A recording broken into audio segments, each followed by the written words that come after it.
and welcome to Winter's Tales. My name is AJ Winters. I am a world builder and dungeon master here on this channel, and I thought it was a really cool idea to gather as many content creators as I possibly could, throw them into a 48-hour stream, and basically destroy a world and rebuild it together. Yes, that's correct. We're going to rebuild a world in 7 games.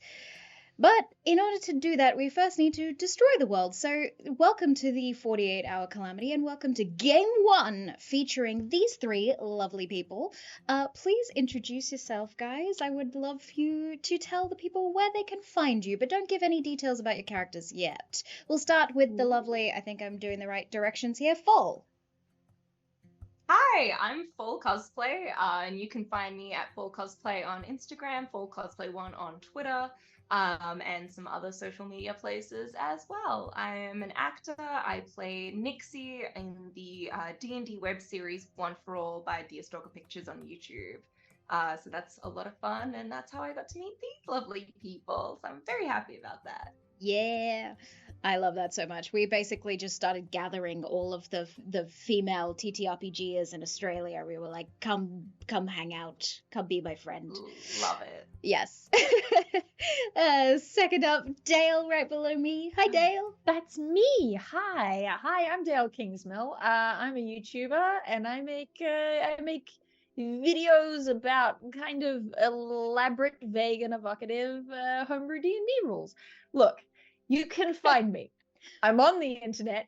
You can, if you try, you can find me. I know Rob's in chat. I know he's making fun of me. I don't have the same handle on basically anything, but I'm out there.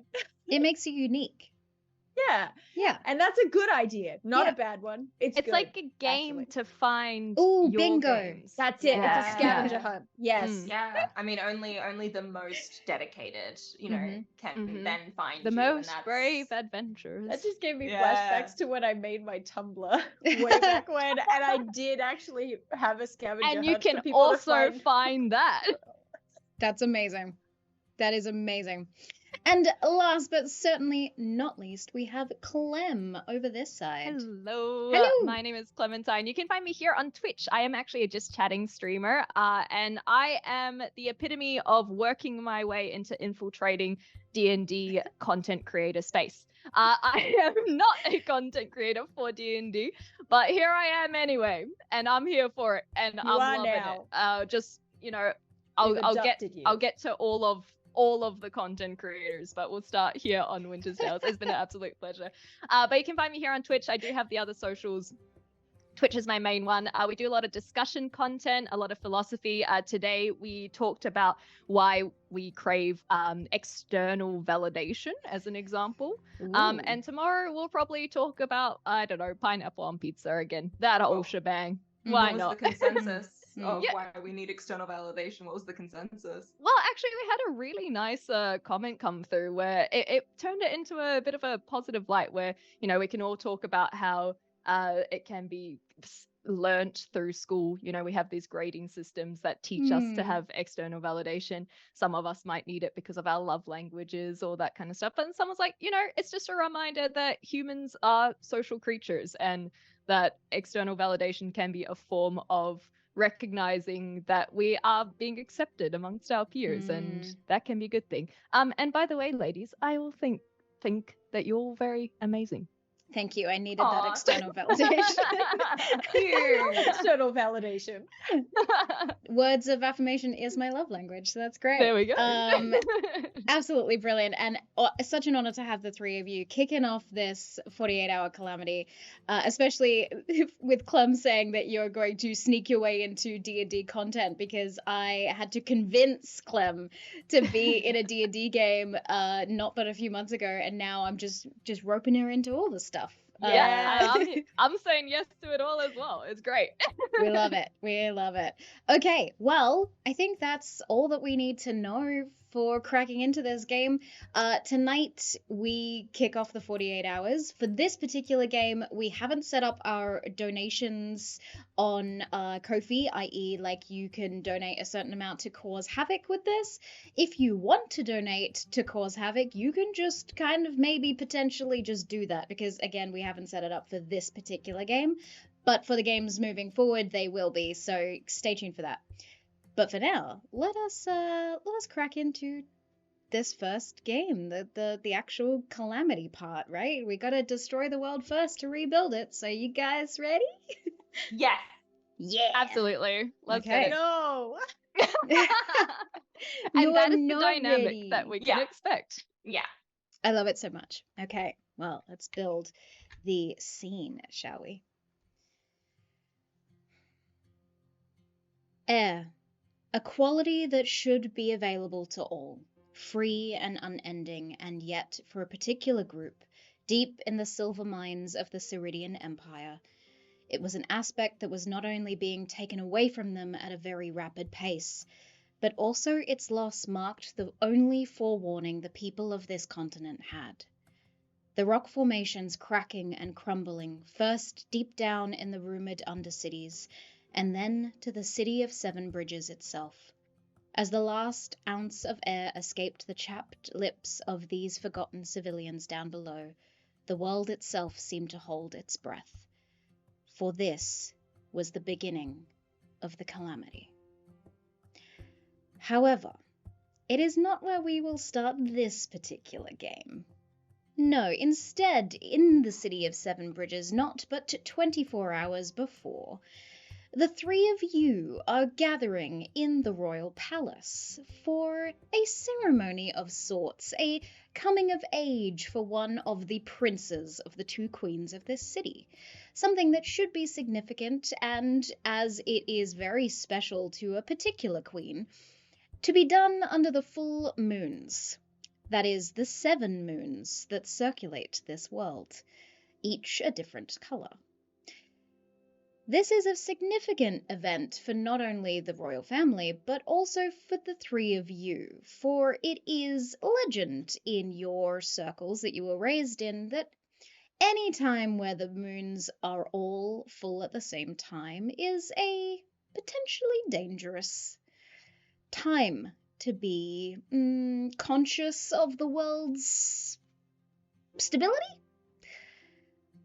But let us dive and meet these characters first and foremost, shall we? Let's go in reverse order. So, Clem, please describe us your character and where she might be at this very moment. So what you guys would see is quite a tall, slender, young individual. They are very feminine presenting, but they still are able to carry themselves with some strong armor, and they got like some bangs and nice little short bob cut of blonde hair.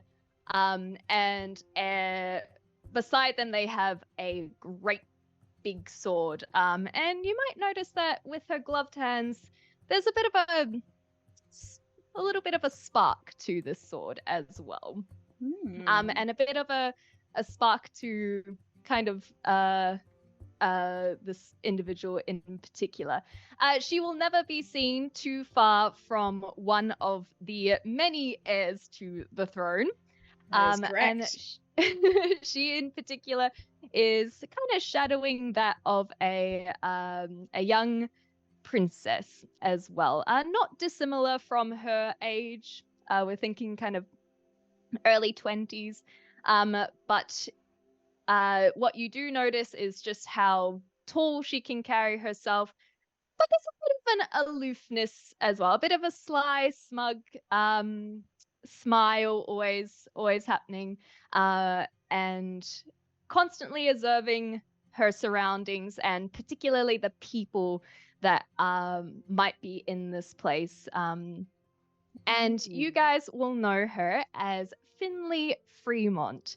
But maybe her friends will call her something more along the lines of Finn.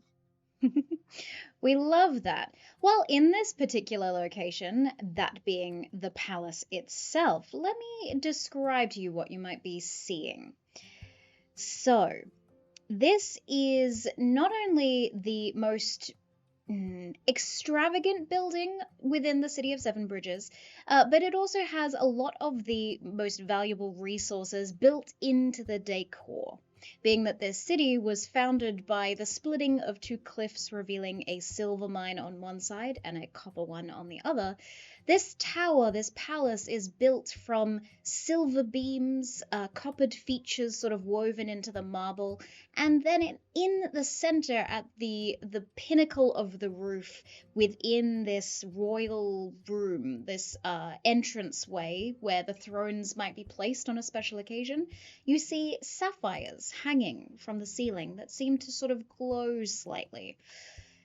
This is an extravagant place to work and be a part of, but the princess that you are appointed to, let's say, let's give her a name. Since we world built this with the community, someone from chat, please give us a name for this particular princess. There's 13 children.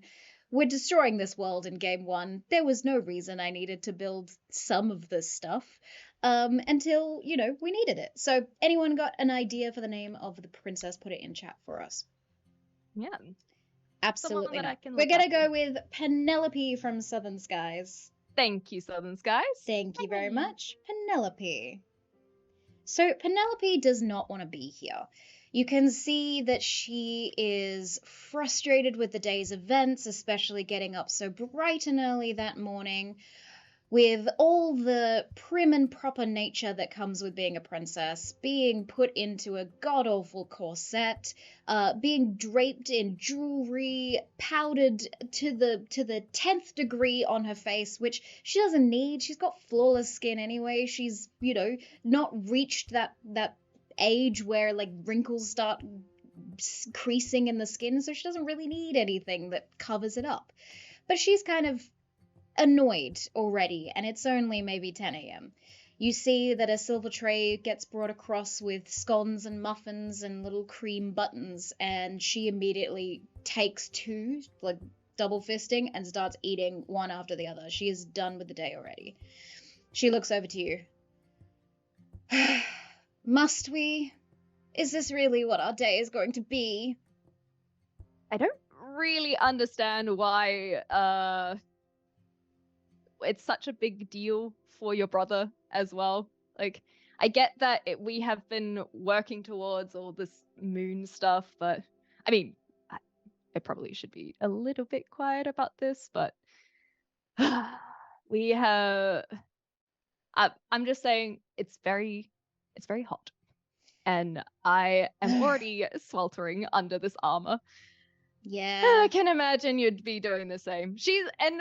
While she's kind of having this very, very casual banter with a princess nonetheless, she's like leaning on her sword a little bit, but she's still incredibly attentive at the same time. Like, she's ready to whip it out at any given moment, but you can already tell there is a lot of the upper society is lost on this young one, and also this young knight as well. That makes a lot of sense. The princess turns to you. I can't be bothered with moon stuff or my brother.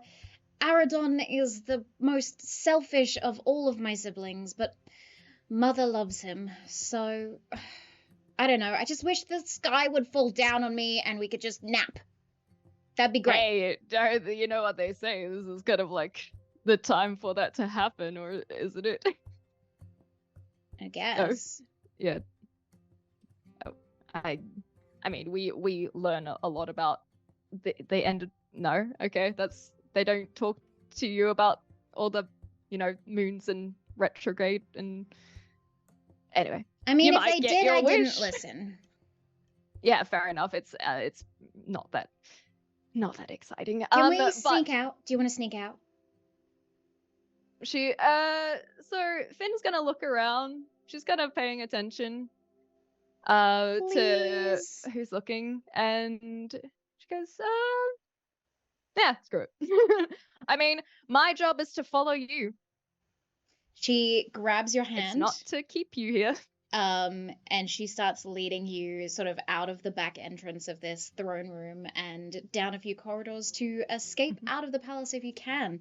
But in order to do so, you do have to sort of navigate around a few officials that may get you in trouble for letting the princess out on such an important day, but also the princess for trying to sneak out on such an important day. So I would like you to either roll me a stealth if you're trying to sneak out of the place, or a persuasion if you're trying to convince, actually, no, not persuasion, performance. If you're trying to just convince the people that you're bypassing that this is normal. So it is very normal for Petty or Penelope and Finn to be wandering around. As I said, my job is to follow her, not to keep her anywhere, and to keep an eye on her. I think when she grabs my hand, you also notice, like, as she walks past officials, that I'll let go of her hand and kind of like brush my bangs out of the way. And and as we pass anyone, if they give us a look, I'm definitely going to say, Princess is getting very hot. You know how these corsets are. And I will roll that performance instead of a Please stealth. do so. Go for it. And it is a 1. Not a nat 1, but it is First roll a of the 1. game. First roll of the game. First roll of the game. What? First roll being a I'm nat setting one. the very, tone. very confident about this. I mean, it's Penny. What did we expect? It's the Calamity. Come on now. I love it so much. Well, in that case, then, I think it is probably the perfect opportunity that instead of convincing people that you are doing the right thing, a few of them take notice, and whispers pass in this palace as quick as fire can in a forest. And so, on the other end of the hallway, very rapidly, a very familiar face from your childhood pops into being, almost out of nowhere, because they deal in secrets and knowledge within the palace itself. Fall, could you please describe Queenie for us? The thing you notice first about Queenie is probably the fact that, she wears all black, not necessarily like form-fitting clothing, but like, clothing that really allows for movement. And, she's got like what looks like a bandolier of like daggers and darts, and like 2 swords on her back, a whip on her hip, like very, very well, very, very well armored. And then a large hood, which you see just her cat-like snout kind of protrude from. She is a sleek, short-haired black cat with green eyes that slit in the pupils, and you basically just like she's not even standing as in to like block your way, but more just like standing like against the wall, arms crossed, looking very relaxed, as she kind of like just as if she'd like been here for a very long time, but obviously hadn't. She's just gotten here, but just looking like very casual, very like I know I'm allowed to be here, and then kind of just regards you coyly with a bit of a smile on her lips, because she's got a role to play, but it's always a bit funny when it's with someone that you know so well, and so she's just gonna Finn will clock like the eye contact and then kind of just roll her eyes like at it again, like for everyone involved right now. I love it so much. trying to make a break for it, are you? I mean, subtlety was never our specialty. That's more your forte. Maybe I need to teach you a thing or two. I feel like, and she kind of gestures to her sword, she's like, I feel like I prefer the head-on approach. I mean, we're not so different in that regard either. I mean, that I know. I still have a bet to settle with you on that little feisty side of you. Oh. Does that mean I'm going to see you in the underground ring some night? If I can get away. Do you guys know each other? So Finn's going to kind of turn to Penelope and going to say, this castle and the people who come and go is not so large as it seems. Right. Hi. I'm Penelope. Princess, and I bow and take her hand, give it a kiss. And then as I'm standing back up, I'll the whole time I was being very respectful, but as I'm looking up, I'm looking her dead in the eye, and I'm just like, little princesses shouldn't be running around dark holes now, should she? No, but it's so boring. Don't let her scare you, Penelope. You could take her. I certainly could not. Look at... I haven't even been trained how to fight. I think it's ridiculous. Oh, so do I.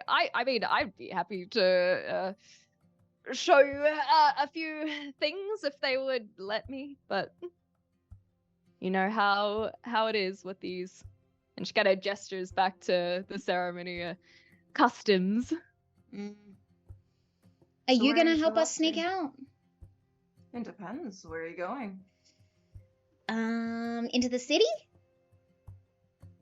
I'm gonna look like straight to Finn and just be like, My job I is to watch. I know you, and I know that, yes, you're impulsive like I am, but like also like you're really willing to get in trouble for this. That's kind of what I'm communicating with my eyes. So Finn, like having that glance, she's gonna reiterate, my job is to watch and follow. Okay. Well, I mean, I didn't see you guys, Okay. but you will need to be back at some point this evening, because the dance will, all the festivities, the meals, the queen is gonna know. And like, I am putting my tail on the chopping block for you. That's for the underground, isn't it? There you go. Fine. You get it. We'll come back for the dancing. I mean, it's not like I have to get engaged tonight anyway. I've still got a few years. Just checking out what the princess is wearing. Like, is it very obvious that she's the princess? Yeah. And from what I know of the town, is that going to be a problem? No, they do love the royals. It's just that she wouldn't be able to get away with not being a royal. Like, people will recognize her. Yeah. But up to you. People are going to notice that she's out in the town and not in the ceremony. So Finn's gonna look down at Penelope and say, how do you feel? You ready to change it up a bit? See if we can make you feel a little bit more like Do you need us common folk. Is that what's happening here? I mean, need I to will help take you this guys corset disguise? off and burn it. I do not need to wear this thing. Absolutely not. Your aunt Meredith got Finn's you that, already and if pulled it out her dagger. disappears, And then Finn has already pulled out her dagger. Zook! Do you just cut the dress off the princess? Cut the corset. Just the corset. Okay. Alright, let's surely, do I- Queenie, you've got something. I mean, Yeah, of course you'd I've got be- things to Yes, wear. exactly. I'm gonna have to go take this back to the menders so that they can fix this, because the princess's aunt got her this. Like, it's gonna be obvious if Oh. it's missing. I'll just bury it in Oh. the yard. Yeah, Come on, let's go. we'll figure it out. The princess starts like dealt with this, yep. walking past you both. Yeah, you've really got this one under your thumb, don't you? My job is to watch. Anything. Watch as she walks into danger. Watch as she walks off the pier. At what point do you intervene? I feel like you've been asked that many times, and your answer would have always been do your own thing, no? Yeah, that's what I want. As long as I keep my think... job. And my job's to watch. All right. Which is a perfect time to meet the third member of this tale today, as we cut across to Paige. What is Paige up to at this point in time in the palace with the proceedings? I think that Paige has been. You can see she's wearing very light flowing clothing. She's pale skin. She's actually, her hair is a lot darker than either of these two would have seen it before. Darker and longer. It used to be sort of chopped short and sun bleached, running around outside all the time. But she's been kind of locked away studying for a long time now, and I think that she's probably here with likely the sort of graduating cohort from the institution where she's been studying as a mage, and is sort of supposed to be there in that capacity. But I think that she's also been like deliberately keeping an eye out. She probably clocked where Finn was at some point and was keeping an eye on her, but also was looking around trying to spot Queenie, and as always wasn't able to do it. And I suspect that as soon as she saw Finn and the princess heading off in a direction, she will have excused herself and okay, not a problem at all. I feel like that requires a stealth check. See if you can sneak yeah. off. Oh, do. Which dice will I roll? Don't betray me. Okay, well that's an 18 on the die plus 11. Oof, perfect. You disappear as you sort of scoot away from the other mages. You will be assigned to one of the royal family, one of the princes or princesses, as their personal mage when they come of age.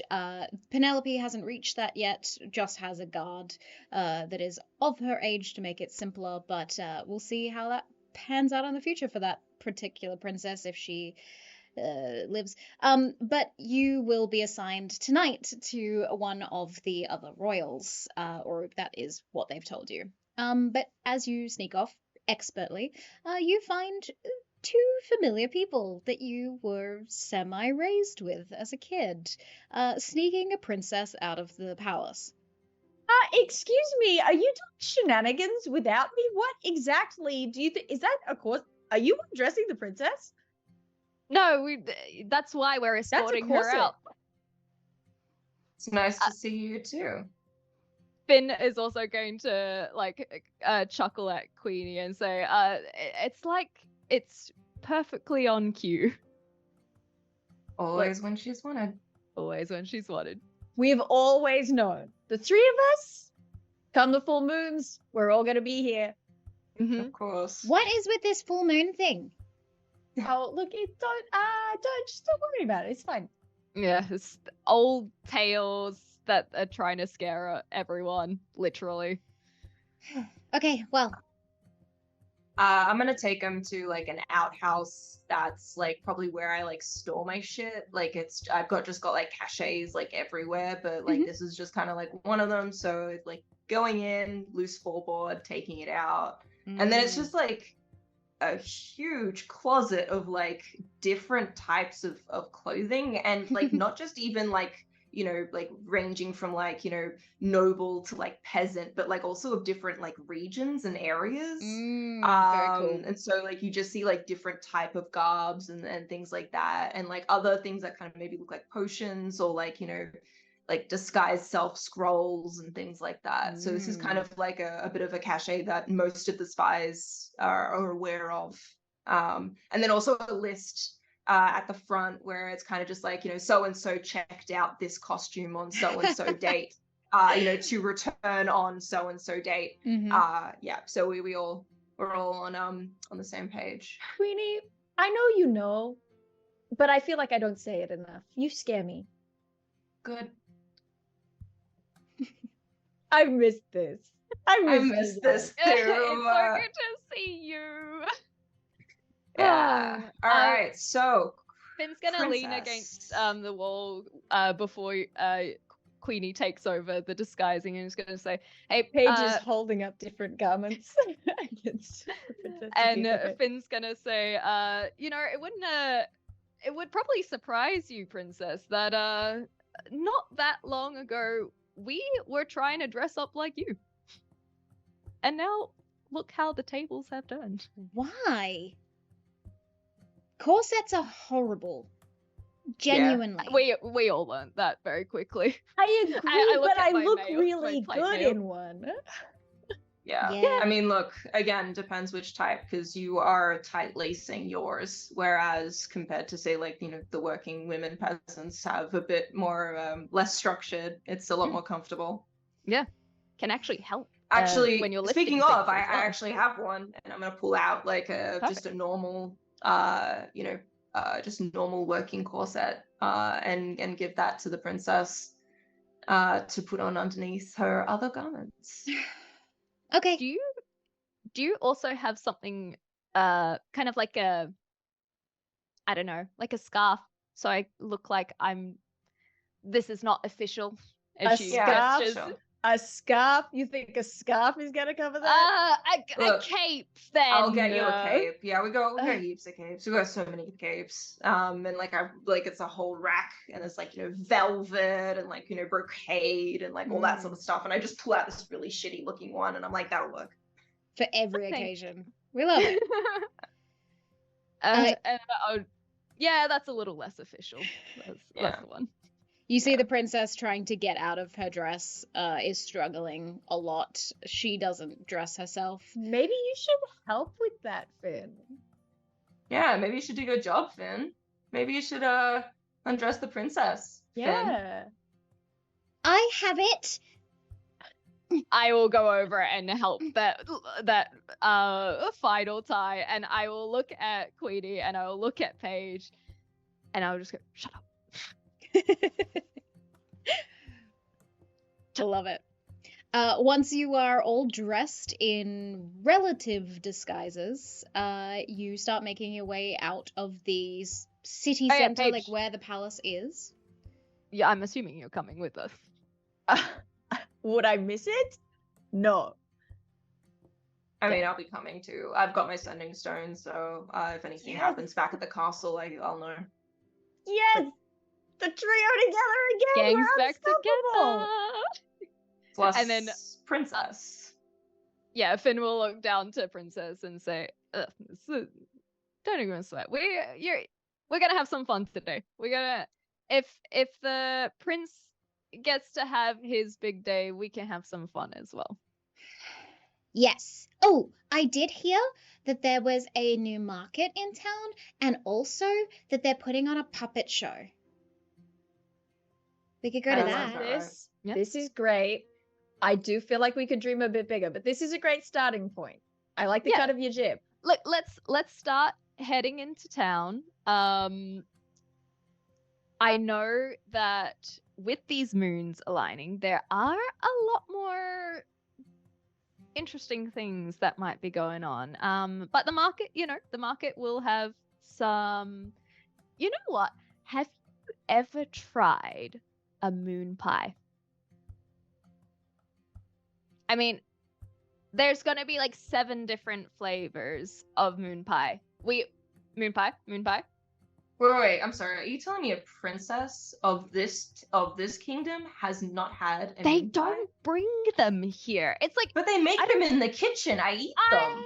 know. It's like it's something that we just kind of grew up on. Why not actually eat them? It's some not fancy, and I don't know.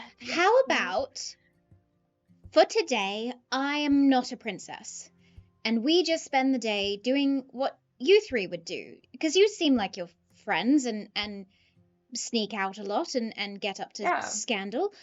Yeah, we I seem want like to do that friends. too. Sure thing, princess. Yeah. What's your name Well, again? yeah, we're gonna have to call you This something is different. Penelope. Penny. All right, let's call you Penny. Penny All right. peasant name. Finn's gonna hit you. Me? Yeah, just like as I bro. I'm gonna very casually just kind of dodge out of the way of that. You could certainly try. You could roll a dex saving throw to see if you miss that. Ba, ba, ba, ba. I'm assuming you'll That- smash it, but I mean, it's a Yeah. 17, Yeah, and you're fine. I also have uncanny dodge as a reaction. So yeah, Do a you're little fine. backward. You're fine. We love that. So you start making your way out into the beyond the palace. You have to hop a fence, and by that I mean a really tall wall with a hedge behind it. So I'll need athletics checks from the three of you, and for the princess as well. She's gonna have disadvantage unless someone's gonna help her over this wall. Yeah, I feel like I would probably I'm feeling pretty confident about climbing this wall. Before I haven't rolled, but I'm feeling confident. could I just do a quick check to know if, as someone who's probably scaled this wall a few times, if there's like an easier route, like maybe there's like a hedge that's covering like a hole, or like a Yeah. kind of like is there another way through that's like not having to scale it, or is it I can roll investigation or I will something? say you probably know of one, so I will allow you to roll with advantage if you can describe to me exactly what the procedure for getting out of this, like getting over this wall is. I would like Okay. you to decide what it is. Including trio shenanigans available. Okay, Yes. all Multiple right. buddies. You get inspiration, which might come in handy later, if you somehow include a story of the three of you from childhood. Okay, you know what? I've totally got it. We were mucking about probably during a celebration, and we had fireworks. And we did we were like, it's like setting them off and then letting them explode. And then there was like that one time when like, we put it in and we just didn't set it properly, and then the firework accidentally tilted. And so when it went off, it just went through this wall. And we very like hastily tried to like put back the pieces that we could, and then like just like grabbed moss and just tried to like cover up like this massive like hole that we'd kind of done. And then like in the years that have kind of followed it, Queenie's like come back every now and then and has like tried to like maybe fix it up just a little bit more, make it a bit neater, make it a bit harder to find. And yeah, like it's one of those things where it's just like we were all like, for like the week after we did it, we were all like shitting ourselves because we're like, we're going to get killed, we're going to get reamed out. And then like nothing happened because we hit it and we all kept that secret. That was like one of the things that like we never said to another soul. It'd probably be super bad for the palace to know that they have a hole in the wall where people who would maybe want to harm the royal family could sneak in. But you know what? No one ever found out about it. It's They don't need to fine. know about that. Yeah, It's like no one fine. needs to know.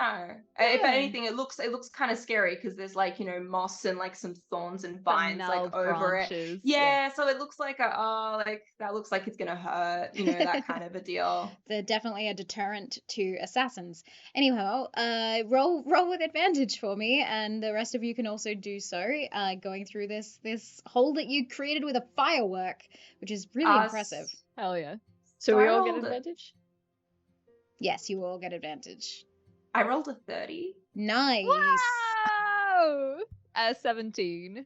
Whoa.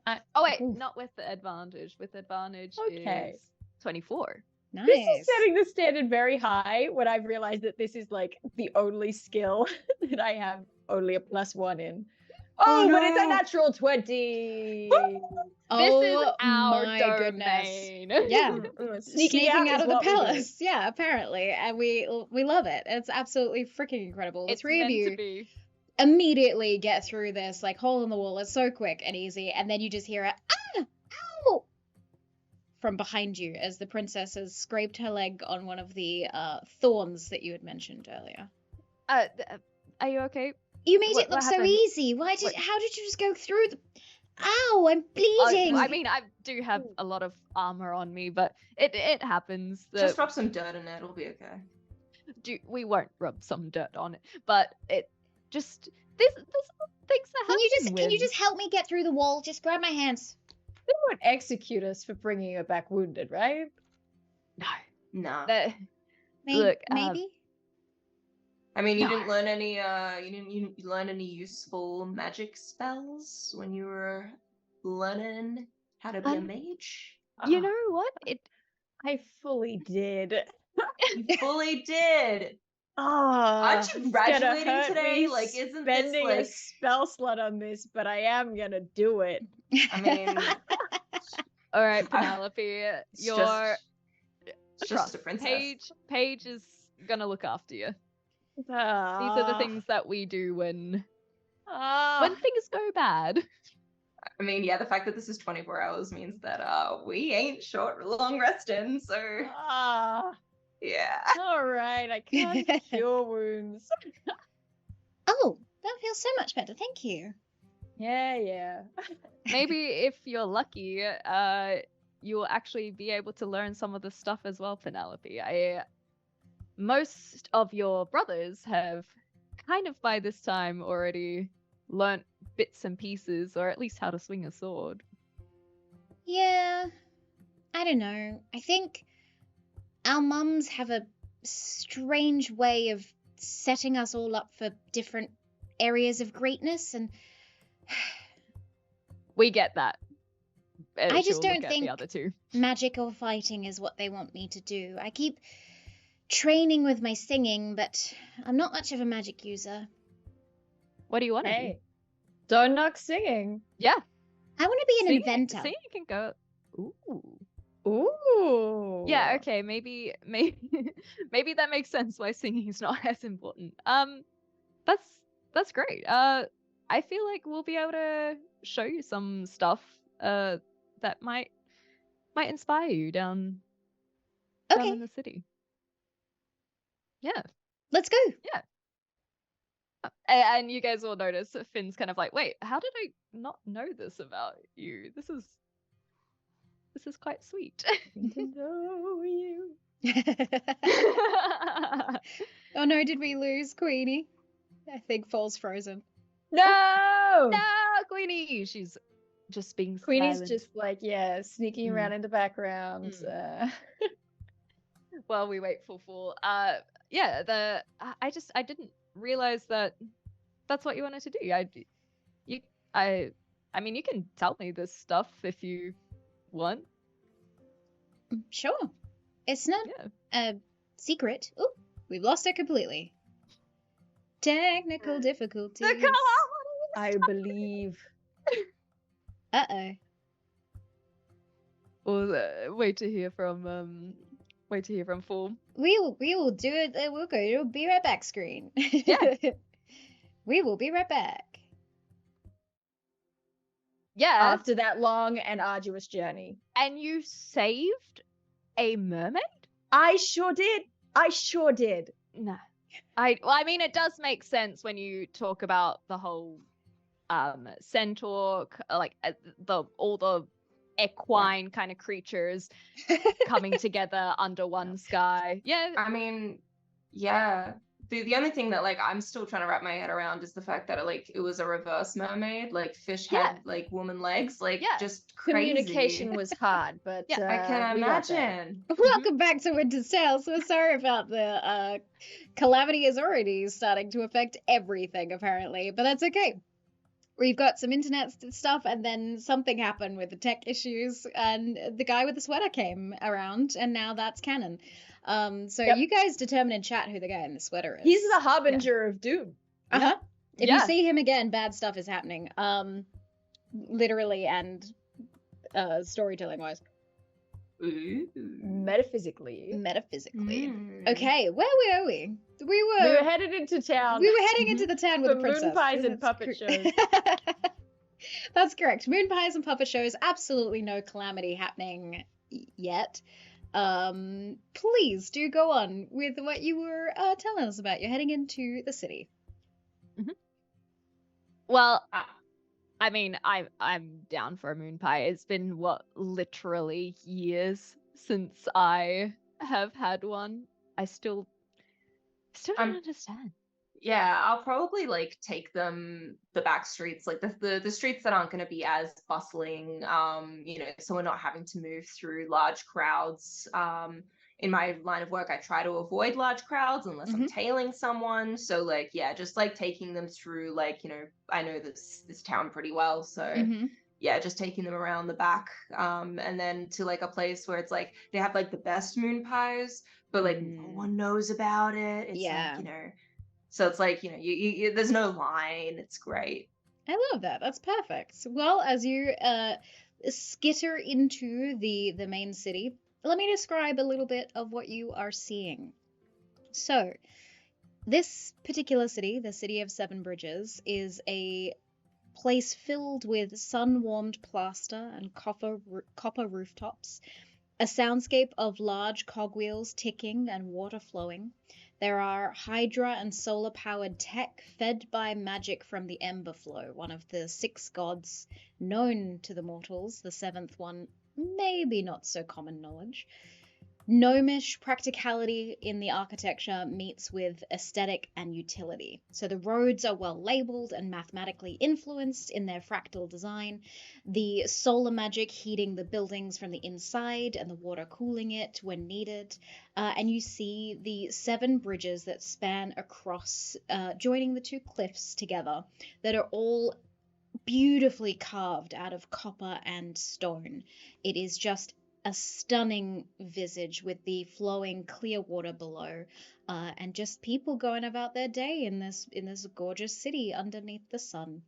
No signs of bad weather on the horizon or anything amiss in this moment in time. So, as you head to the not so famous but very, very good moon-pied back-alleyed place, the princess is just wide-eyed with wonder at all of the different things that is around at the moment, including some of the technology. She watches as a couple step onto one of the solar flares, which is a disc in different various points of the city, where if you have your card, your, what did we name it?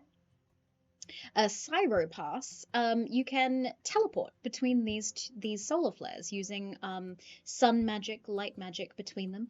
And the princess is just staring wide-eyed at this technology because you've just learned that apparently she wants to be an inventor of some kind.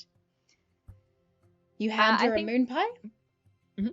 I'll grab moon pies for everyone, chuck a few pieces to cover him, and say, like old times, to the other 2. Which is the pie. Yeah. Yeah. The princess like joins in hurriedly at the end, like feeling left out. I'll like do an individual one to Penelope, and you guys will see like a very cute smile on her face, a very sweet smile. Yeah, Queenie's more just like a cheers and then eats the pie. It's good.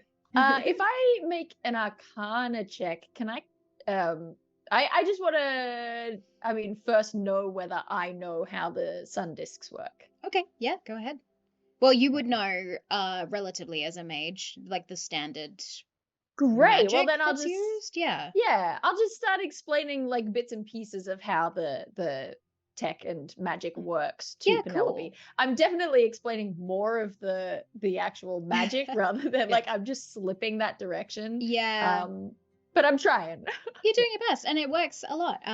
As you were describing some of this stuff, you actually start talking about the 6 gods that are known to the people of this world, because each of the gods influences the magic in this plane of existence. So the sun god or the fire god, the ember flow, influences things like solar magic, light magic. You have the roiling depths, which is the majesty of sea and shallows, the water goddess. The churning, which is the god of storms, harbinger of gales and gust. The sleeping mountain. She's good fun. The sleeping mountain, the dame of the earth, known to sort of breathe in and out in the great gorge to the north of the city. The evergrowth, which is the mistress of Scion and Scythe, known for all the plants and vegetation. And the frost prince of time, a big frozen tree in the Frostlands to the northwest of here. But yeah, there's elemental magic in this place. All the spells that you know are sort of influenced by the beings themselves. And as far as you know, because you have the knowledge, the seventh god as well, though they have been locked up, sealed, imprisoned. The wording is not quite clear. The stories have been passed down generation to generation with your bloodlines, specifically the three of you and your families. There are tales of this seventh god, but whether they were trapped, sealed, or are just sleeping, you don't really know. They still have influence over the world. It is the god of gravity and consequence. Interesting. Probably just out of habit and like baked in superstition, don't mention the seventh god. Mm-hmm.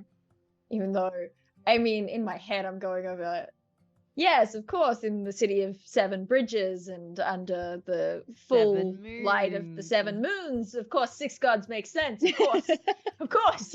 Yeah. While you're kind of explaining all this to the princess as well, Finn's gonna kind of like be looking up and around and all these very mechanical parts of the city as well, and she's gonna say to Penelope, well, kind of to the group, really. She's gonna say it's kind of crazy that we learn all this magic only for it to be turned into very technical aspects, very mechanical aspects. I think that our old tales might already be losing their way. How so? I mean, look around you. Yes, there's magic in parts of it, but a lot of it's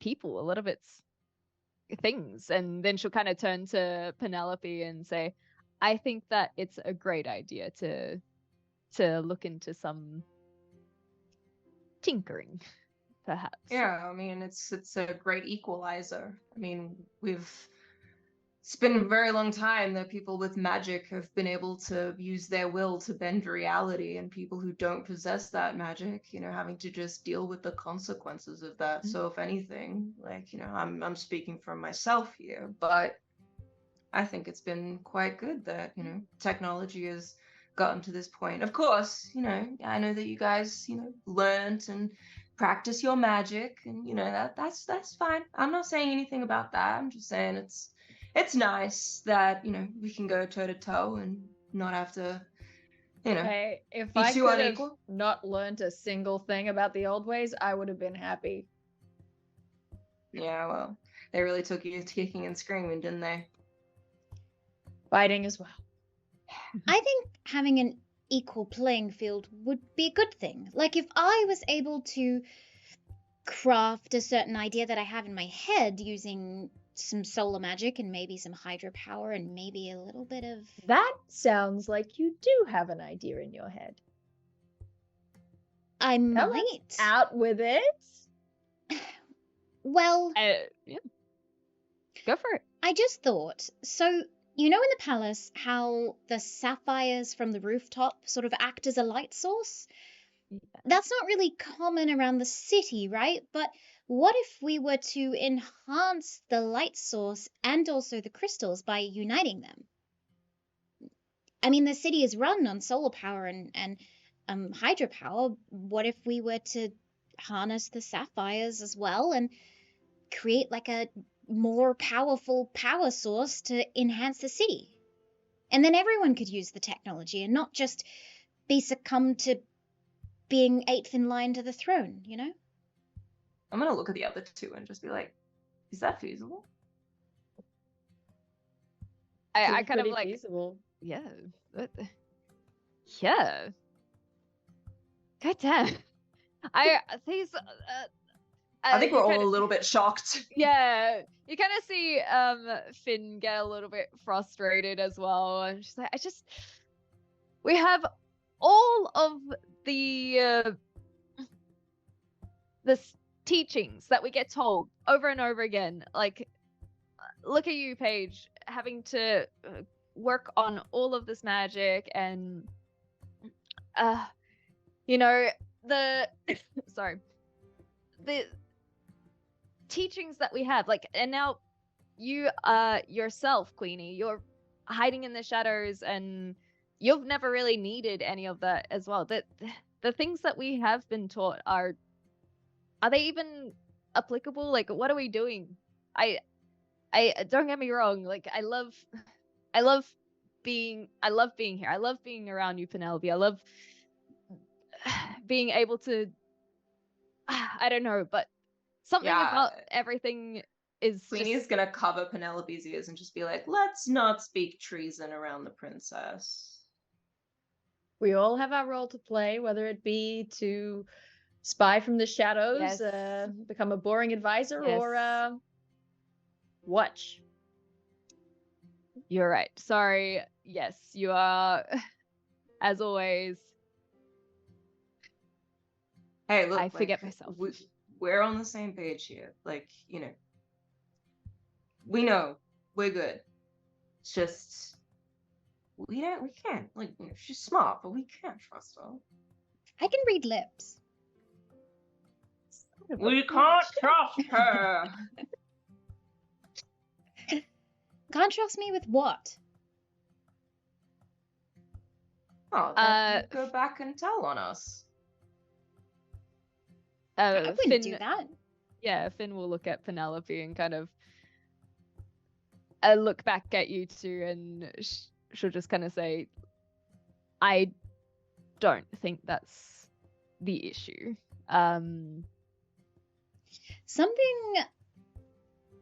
Something intriguing sort of permeates the back of your mind. Not something that you would necessarily have access to or need, but all of this talk of your history, of the things that you were, trained to become or to help, all of this stuff in the background, you know that if a disastrous event were to happen, your roles have always been to save the royal family and to use your powerful bloodline to help the world, enhance the world, something about a door. But it does also mention a chamber where there would be weapons, there would be ways to assist during this event that could house a bunch of sapphire to help this princess. If it was still around. If the legends were true. Alright, I think Finn, kind of takes that, and she'll kind of head to Penelope, who's a bit shorter than her, and she'll look at her and say, Penelope, and she'll look at the other two, we are supposed to look after you. We're supposed to help protect you, help this world, and I don't feel like we have been able to do that properly with these customs. And she kind of, makes a gesture back to the castle and these ceremonies. And I think that, and she looks at her two friends, I think that we do to look after you, Penelope, you not being the heir to the throne, you being kind of one of us in a way. Like, whoa, let's not get memberships out this quickly. Like, we spent years building there's this a rite of shit. passage involved. Yeah, no, there's several rounds of hazing. Okay, that's not what I'm saying. That's not what. Yes. Okay, well, what would it take for me to be one of you? What rite of passage would I have to pass? I mean, I just meant metaphor, as in not a royal. This is interesting. Oh god, interesting question. Yeah. Could is that even possible? And that's when she's like, wait, we should be talking about this. But is this? No, well, that's never been done before. What are you two thinking? I can't read minds if that's what you're doing. Big. big. I'm thinking, what happens if one of the royals chooses to protect themselves? What if they prove themselves worthy of their course and becomes part of the gang? Yeah. Why are we tasked with this? Usually because royals don't need, like royals don't tend to, need to protect themselves. They usually hire people for that, and that's our job. Just 'cause? I feel How do I protect myself? Then are you going to fight me? No. How do I prove? no. No, I'm not gonna hit a princess. No, that's we're not thugs. this sapphire idea. I think that maybe it's not just about protecting yourself. You could help a lot of people with that. That's maybe we start there. You can use it to power the city. Yeah. Potentially, you could redirect the energy into any kind of abjuration magic. Could make a, I don't know, big shield or something. A big shield. Yeah, That's it. Is that stupid? Like, No. that's like, You've got it. This is it. This is the one. This is today's shenanigan. Operation Big Shield. big shield. Okay. Yeah. What does that Yeah. entail? How do I? Well, I could go and make a big Well, shield. like your idea, the sapphires. We gotta. Yes. We will have to Draw the energy. I need chalk. You see immediately she like grabs some of the flour, the like powder that they use in the kitchen to make the moon pies, and like takes this pot of flour and like licks her fingers and starts like marking some stuff on the wall that looks incredibly. I chuck some more silver coins in the direction of the shop owner. Thanks. What is okay. I'll She's be in gonna the ask back. questions. Let her cook. She's gonna save the world. She immediately starts like drawing up what you don't really understand initially. Then you can kind of see there's some arcane runes sort of added in there, but a lot of it seems to be mathematics. As she starts like drawing full scale a new conduction spell, like harnessing the solar magic and feeding it into the crystals themselves, like a conductor. To be able to cast bigger spells, more magic, potentially even using the sapphires themselves in everyday objects to enhance tech that already exists or make new stuff in the future. Yeah, like This princess is a genius. This looks like, yeah. If something were to happen, I don't see why we can't create something like this. Like, I feel like Paige is mostly keeping up with what's going on, even if it's more with the magic than the maths. But she's like, look, the problem here is the number, the sheer mass of the sapphires that we would need. There are a lot of sapphires. Is it possible that I might know of a place where things are being kept that could possibly be housing these sapphires? Roll me a retrospective investigation check. An investigation check that you did in the past to find said sapphires. When sneaking around. Yeah. You know what? I will use that. How liberal are you with your inspirations? Remember that time when it was another moon pie day and we were specifically trying to steal this one sapphire because it was like the perfect shape for skipping across the pond. Yeah, like it was so unnecessary. Like usually they're a lot chunkier, but this one was so thin. All right, yeah, absolutely taking inspiration. It's a D8, by the way. Oh shit! Nice, thank y'all. D8. No, wrong one. No, shit. D8. There we go. Roll. Oh, okay, that made it a bit better. Okay, that's a 16.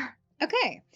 So you do know of a few different locations where sapphires would be rather prominent. One of them is in the center of the throne room, like thousands of sapphires basically carved or lodged into the ceiling of the domed, like, concave roof. Another Eye roll. is in the... let me just look this up because we did actually create these things. So within the city of Seven Bridges, there's a couple of different locations that the Frosties created in our world building before this stream. Wow. So the Light Keepers, which are kind of the city guards as well as the like clerics and religious folk of this town, of this city, they have a couple of different cathedrals that would definitely have a lot of sapphire encrusted into that. The Warriors specifically, which is the church known as the Everlight, would be prominent, but it is actually in the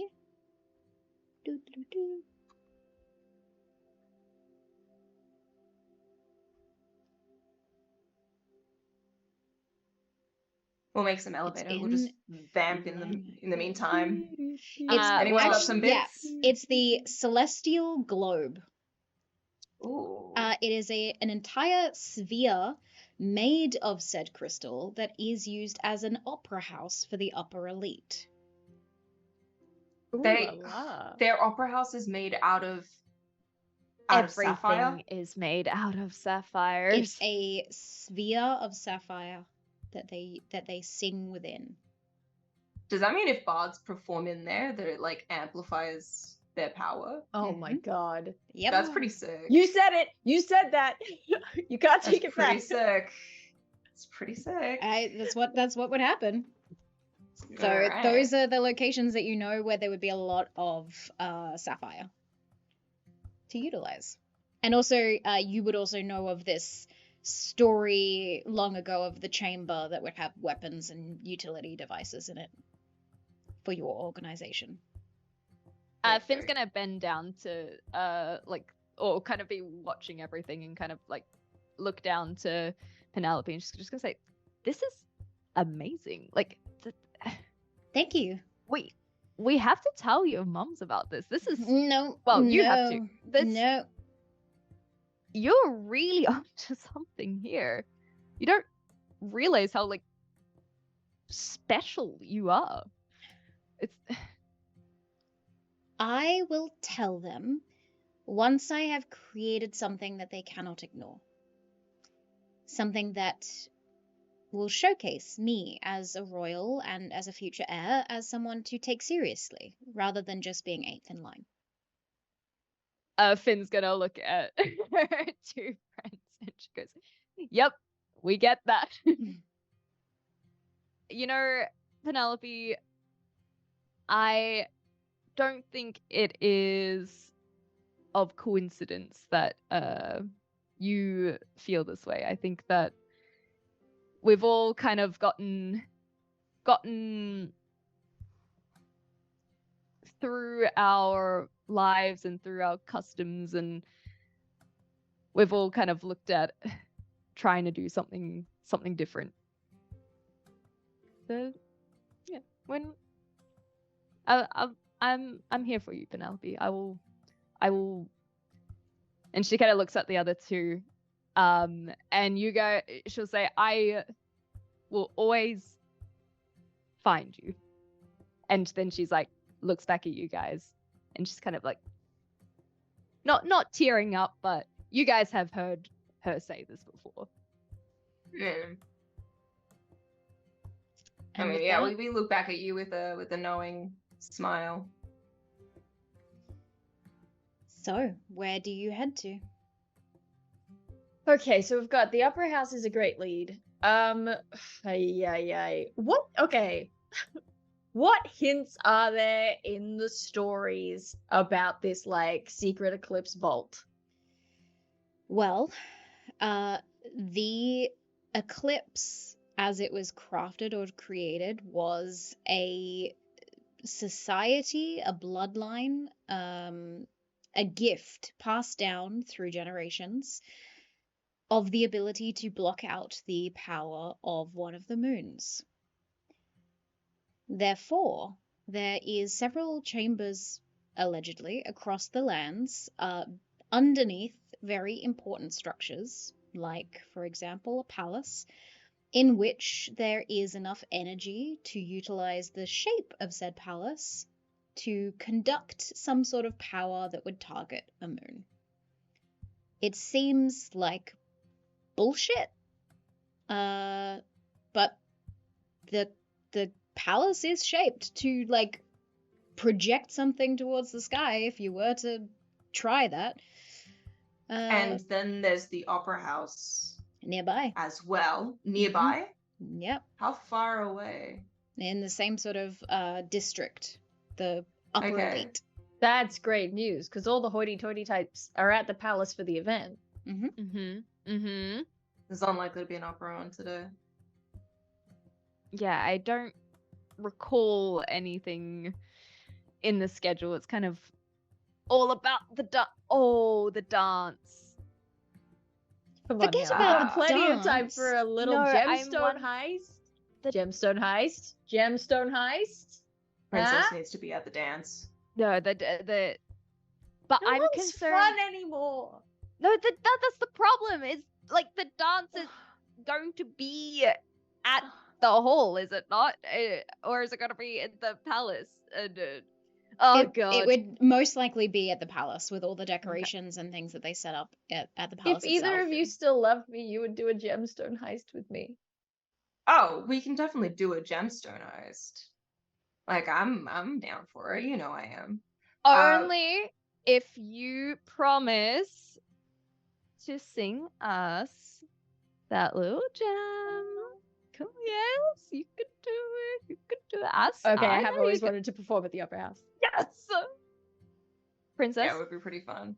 Penelope. Yes. May I escort you to the opera house? Why, yes. That would be very proper. And then I'll I lead give the a way. look to Queenie at that. Just like, Oh yeah, we share Sphinx a doing this. look. We roll our eyes. We laugh. We love our friend. She's so clueless. She'll have the, to pop the arm Mhm. there, and she'll like adjust her sword so that it doesn't hit it. And just, yeah. Bum, bum, ba-dum, Ba-da, ba-dum. All right, And let's- you make your way towards the opera house into the upper echelon of the city of Seven Bridges. So I will need you to roll stealth checks if you're trying to sneak into this area, and or if you have any other scheme in order to get in. Performance, I guess, would be the other option. Is there anyone like if there are guards?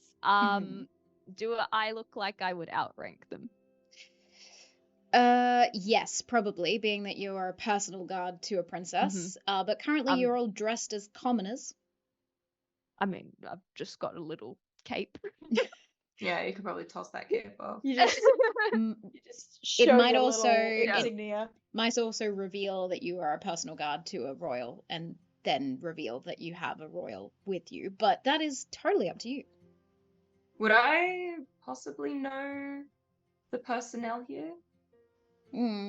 Likely, if you've tried to scam them or like get secrets from them, you might. Yeah. Oh, okay. So they're not attached to the royal family. Like they're. No, these are like city guards. Gotcha. Yeah. Gotcha. Okay. Dale seems to have an idea. I'm going to Yeah. I'll let you do Oh, that before I make gonna any do some decisions. bard bullshit real quick. Yes, bard so bullshit. That's I'm why you going got to- it. Bullshit. Hashtag Bad bard bullshit. I'm going to walk up to whoever seems like, the most central of the guards. Just, okay, everybody gathered. Everybody, hello, you over there. Please, gather round. We need to talk about what's going to happen here. And I know that my friends know me well enough that they're going to take this We'll opportunity distract, to... so we'll sneak in. Of course, Yes. of course. Okay, so there's been a change of plans in the location of this howdy do, and we're really gonna have to pull it together if we're gonna get it ready in time. I'm just gonna start like making up a story about Please roll me a persuasion check to gather this to gather this crowd and to conduct this story. I have some great news. I rolled a 1, but I am an eloquence bard, which means that on persuasion checks I get to treat a roll lower than 10 as a 10. Nice. We love Which that. means that I got a 16. Holy shit! You rolled a Nice. 1 and got a 16. Yeah. That's Aaron, clutch, Not man. bad. Not bad. That's just magic. That is. I love it. Perfect. So you convince the guards of this area that there's going to be some sort of shindig, like an after party of the palace or something along those lines, and that they need to change their rotations to be in a different I'm sending area. them on errands. I'm like, you two, you're gonna have to go and sort out the food. I don't know who you're talking to. Sandra left last week. Like yeah. Finn's gonna, like- Finn's gonna chuckle at Queenie and say, do you think they realize that she hasn't actually told them anything at all? Look, you speak with enough importance and like as if you know what you're doing, and a lot of people are just likely to fall in line. Yeah. It's fairly true. easy. It's true. Anyway, and like I'm sneaking in. Not a problem. Roll. You guys rolled your stealth checks for me to bypass Yes. this. Perfect. Sorry, Perfect. 1 moment. I got a 24. Nice. I got just a 10. a 10. Okay. That is less than the princess. So the princess actually did much better than you. Yeah, in I this mean, job. I've got all the. That's okay. the You've got a lot of on. armor. Clink, Um, clink, clink, But the clink. three of you, with an average, do a decent job of getting into the opera house itself, or at least like getting close to. And by the time Paige is done directing all the guards of this area, you are able to join your friends outside of the opera house, the Celestial Globe. Oh, look at this place. When you It's walk glorious. in, Finn's gonna say, I'm beginning to understand how you convinced us to jump in the fountain. It's what I do. I still haven't gone for a proper swim since. You Yeah, could I say no to refuse. this face. I hate bodies of water now. You've given me a trauma. Thank you. Mhm. Look, memories are forever. They really are. How could we forget that face more? All right, so Let's we marvel are at this. inside now. I'd like to take the chance to kind of just like scope out, make sure that there's no one inside that we don't want to be running into. No janitors or Yeah, go or for the it. like. Perception. Perception. Perception. That's 15. 15. Okay, pretty decent. You look inside. There's no one in this building because, as you had all mentioned earlier, all the upper elite are at the royal palace celebrating the prince for no reason whatsoever. He's had no singular achievement in his life, but he is the special one. Poor Aradon. Aradon. He's going to be one of those people. Lots of privilege wrapped up in a handsome face, and that's about it. Finn is gonna look a little bit sly, and she's gonna kind of look at all the sapphires, and then she's gonna pull out her sword, and she's just gonna do a little donk on the ground, and you see like some sparks fly out. It's nothing crazy. She's just kind of like curious, and she wants to hear for like how the booming blade sounds in this this area. And all our heads explode. And that ends the world. Not quite. Are you casting a particular spell It's or just a just little testing cantrip. magic? Yeah. Yeah, it's just I kind of want to see how it reacts. It's basically like how the cantrip actually works is if I hit something, there's some thunder damage. So I Okay. kind of want to do it as a bit of Yeah. a performance. I won't roll thunder damage for the No. three of you, four of you. But you watch as your sword sort of sparks off, and you watch the sparks kind of lace into the crystal itself and sort of shine up to the top. And you realize that this looks like it's crafted out of one sapphire, but is very cleverly, like, the sapphire gems have been cut to make sort of this geometric domed shape. And so magic seems to run through the seals of these crystals, almost like lightning, because it's not a linear path, to the very center point, where there's a little bit of a shine. It looks like there's like a latch or a silver, what's the word I'm looking for? Like a tent peg. Like a pick? Like a peg in the center that like holds them all together. Oh, like a keystone. Yeah. Keystone. And you just hear it. God, I want to fight in here. You dare me to take out the keystone? I do want that, but also we shouldn't. Penelope, what do you feel like would be necessary to aid with your invention out of all of this? Well, I'm going to need a lot of gear. I mean, I could write a list and maybe you could gather some things. Yeah. Could probably source a lot of things. I know who to talk to. Okay. I've got connections. She sort of hunts for something to write on, and you see she goes over to where like there's a few musical instruments set up and finds a bunch of parchment with like music on it and just turns it over to the other side and grabs the like ink pot and quill and starts like writing lists for the three of you. And you each get handed a different list with a bunch of things. There's like gears and cogs, wires, thin copper wire that can be used to sort of like lace into this thing. And you are basically tasked with gathering all of those things while she checks out these crystals and sees what she can harness from them. Are you going together? Yeah. Do we think that would be quicker if we split up and... It is still my job to stay with you, Princess. I can look around here. Do you want us to go off? We can leave you two alone. We can give you some space. We can give you guys some privacy. I mean, if that's what you're looking for, is a little bit of privacy. Just you and the princess. I mean, obviously you need to stay. I mean, really, I'm happy to take the princess out of the castle, but like I don't want to leave her alone. Yeah, wink wonk. Yeah. But like, you get it. We also have to get. If we're getting the things, then yeah, maybe you guys should get the things, and I'll stay here. You know. Yeah, it's such a sacrifice for you.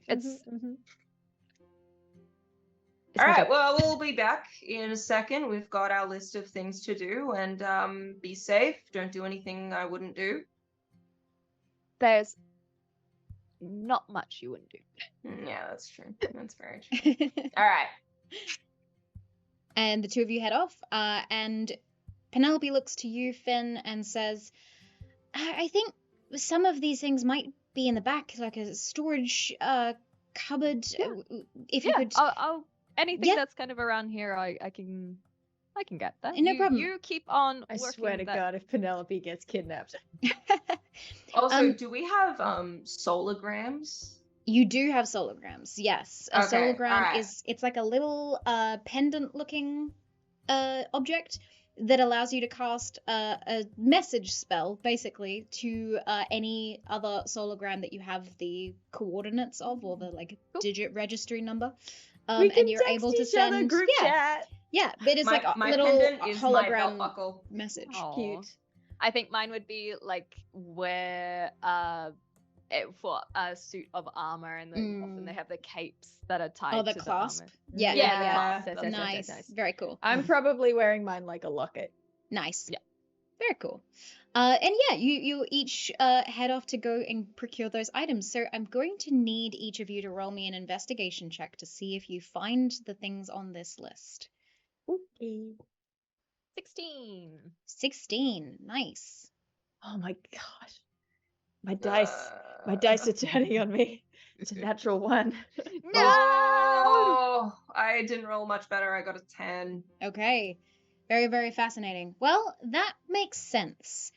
Because as the three of you split off from one another and leave the princess, yes, technically attended to, but as you go into a different room alone, the four characters of this story are split apart.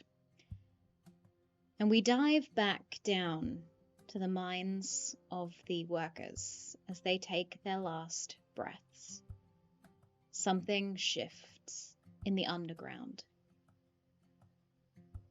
The sleeping mountain seems to almost wake as rock that crushed these individuals, these civilians, seems to now start to move upwards instead. And the two of you, as you went on your errand out of the Opera House to find your things, you feel a slight tremor in the ground. One of you across the bridge on the other side of the cliff, trying to hunt down some cogs, and the other finding some wire in the same upper echelon area, and Finn in a storage closet. The tremor runs through the ground, and at first doesn't feel like anything more than a simple shift. And then you watch as one of the bridges on the horizon, the furthest from you, crushes inwards as the two cliffs seem to move back together. Something that happened a century ago is now rapidly changing as the landscape is moving.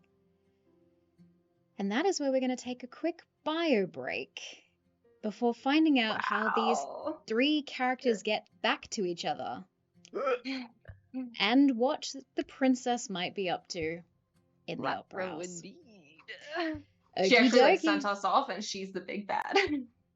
Who knows?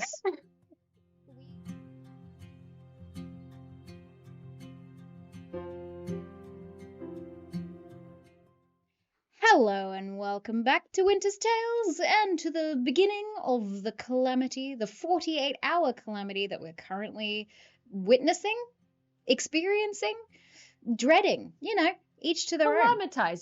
Calamitizing. Yes, dramatizing.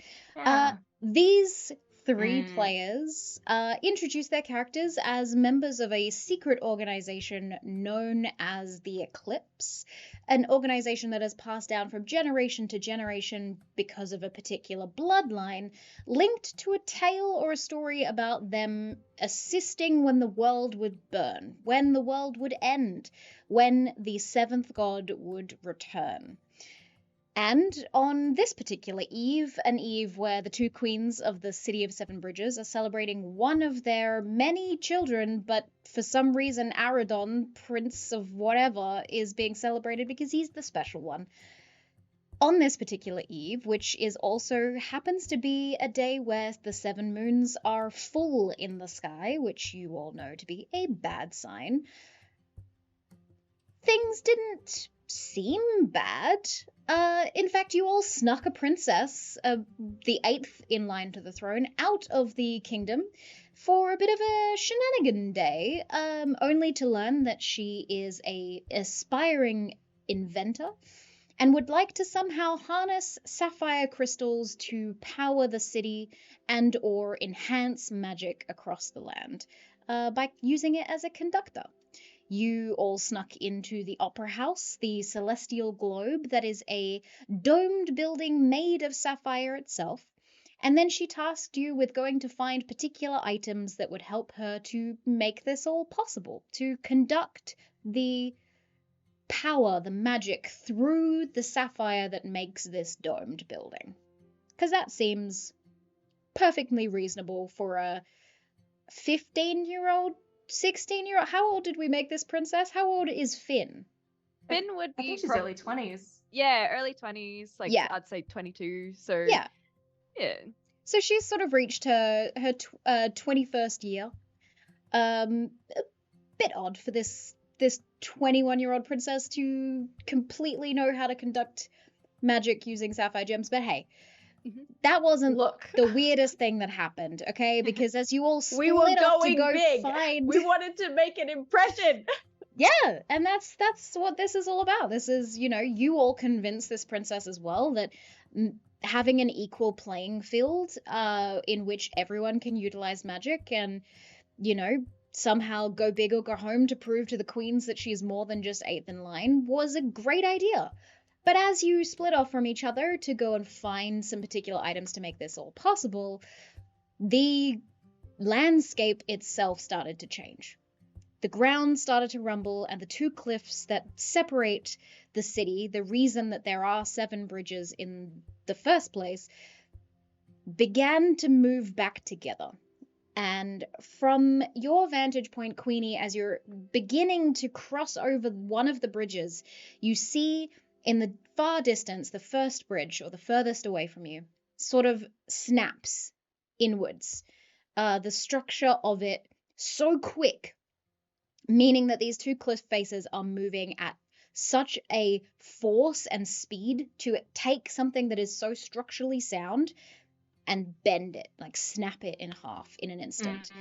You see that happen, and you all, from wherever you are, start to hear the screams and the just disarray that starts to flood through the city in a panic as the ground is changing before you.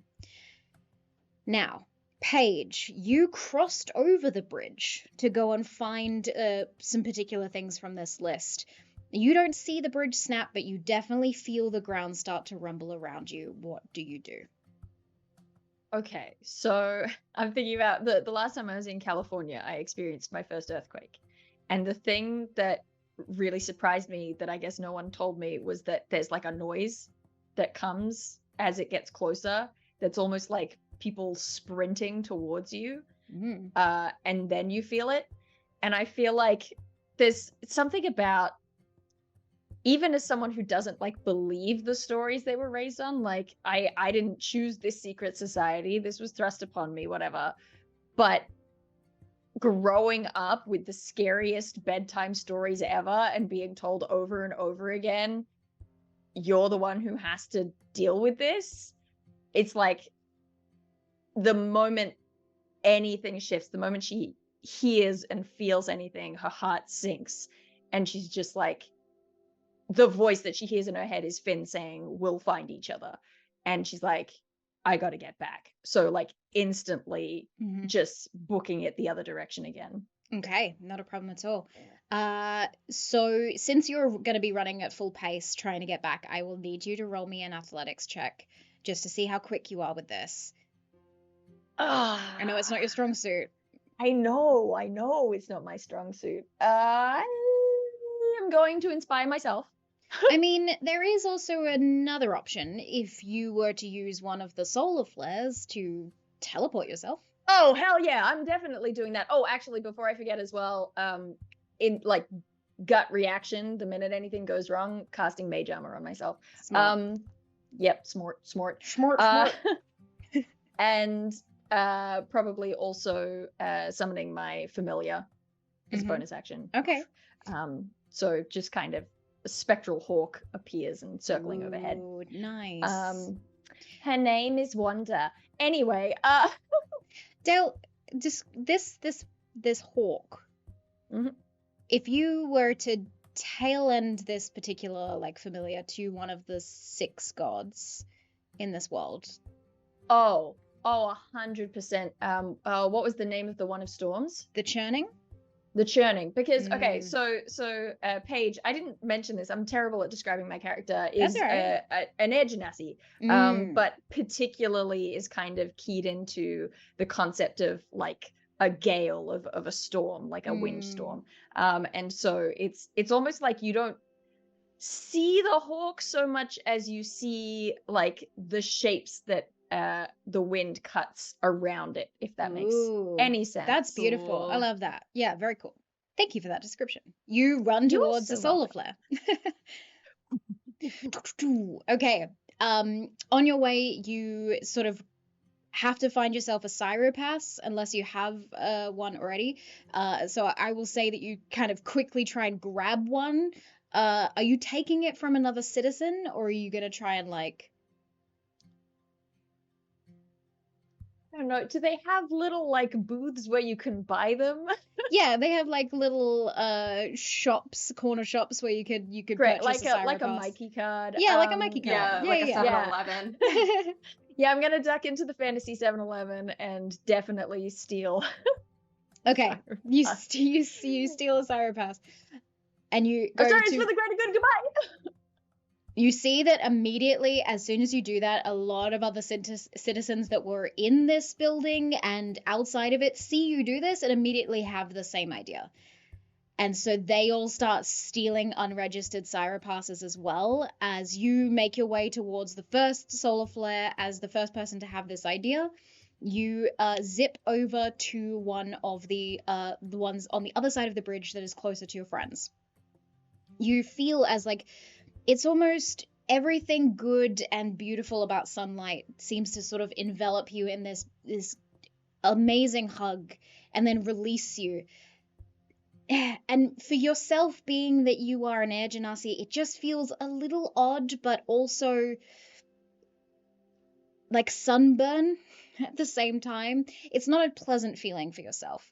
For any other mortal, it might just feel like a nice, enriching sunbed tanning salon or whatever. For you, it's a little like sharper. A little intense. A little intense, yeah. And as soon as you step off the solar flare in your area that you've now teleported to, you watch as it breaks. Whoa! And you watch as, terrifyingly, someone who was trying to follow you, half of them Oh god.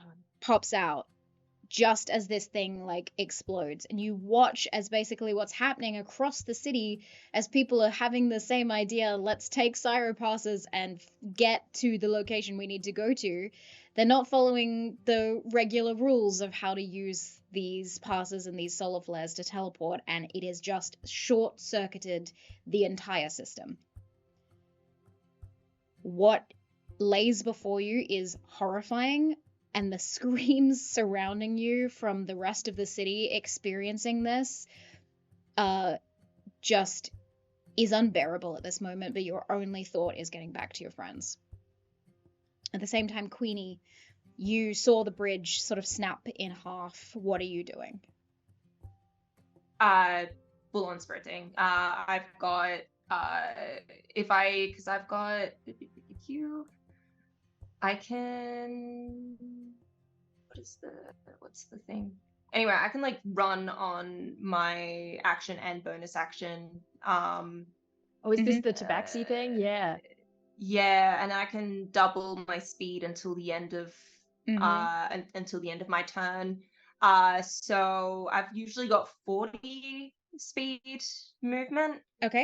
So I think you should be good. Yeah, so I guess like so like yeah, like I mean, I don't know. I just you sprint. I just sprint back. You start basically dodging and weaving through people. Because of the fact that there is mass hysteria going on and you feel the ground still moving and shifting. That was just the first bridge. If the rest of the cliffs join together at that rapid movement, there's going to be so much damage in this city instantaneously. The guards that you sort of convinced earlier that something was happening are running like mad hatters around the space, gathering citizens, trying to get them to safety. You hear one of them shout, "Get to the cliffs! Get to the cliffs!" As he's gesturing for the citizens to sort of move further into the mountains on the other side, up and away from what's happening. And you watch as this is happening, they run through the city, and then the mountain itself starts to crumble and lift into the sky. You have never seen this before, and you know exactly why this is happening. The mountain... I'm gonna pull out my sologram and just like send message to both Finn and Paige. And I mean, it's probably just like garbled mess, but it's just like, you know, the mountain is rising. Like, where are you right now?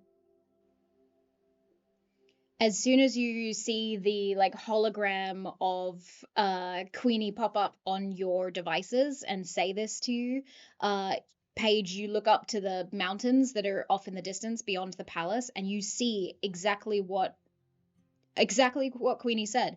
The mountain is rising.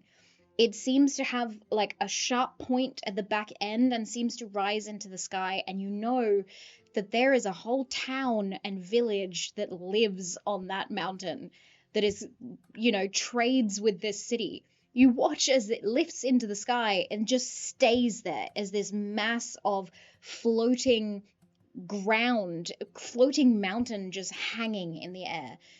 That is impossible as far as you know in today's age. Finn, you're in a storage closet. You are locating some of the smaller items. Basically, Penelope has stated maybe some of the silver flutes that they have there could be utilized as part of the invention. And you feel the ground start to rumble in this small space, and you sort of hold on tight as it starts. You're not hearing as much of the screaming at all from inside the dome and inside the storage closet. But then you hear and see as the hologram of Queenie pops up. What would you like to do? Immediately drop anything I'm holding. I bust out. I go back into like the main area where Penelope was, and I just Princess Penelope, we gotta go. We gotta. As you run back into the main hall of this opera house, you see on the ground itself like chalk markings, or should I say flour markings, from the store. She took the bag of flour with her, and what you see is a very small but very hurriedly rushed arcane circle on the ground. And in the air, floating above that arcane rune, is Penelope. Penelope, what? Do I recognize the symbol at all?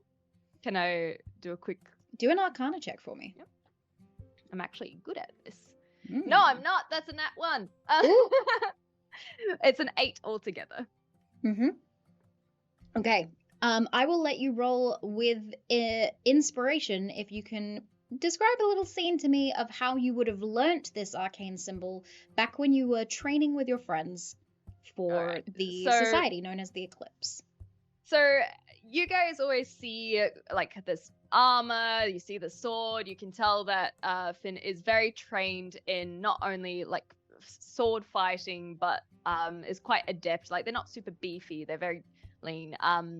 But back in the day, after seeing particularly Paige start to learn some of these arcane magics, I know that Finn and Queenie, they're more of the fisticuffs, so pushing each other around, a little bit of a temper to both of them, trying to prove who can get the better up.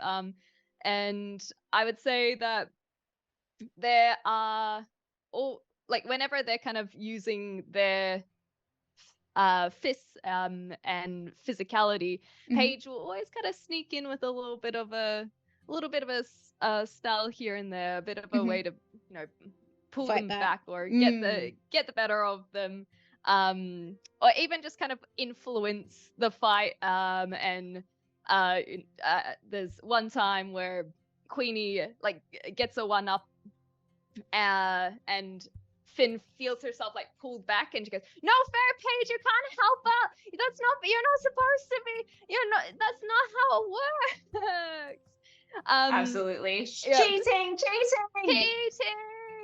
And this is like you're in the tabaxi orchid or like... something. Yeah, that all my is- fur on end. That is actually brilliant, because the spell that Paige cast in that moment back in that time was harnessing a very small amount of gravity magic. And looking at the symbols that are sort of haphazardly made with flour on the floor, you can recognize this symbol, this essence, you know what this is. This is a calling to the god, the godling, the deity of gravity and consequence, something that you have known about and learnt about. This isn't good, and the princess should definitely not know about this.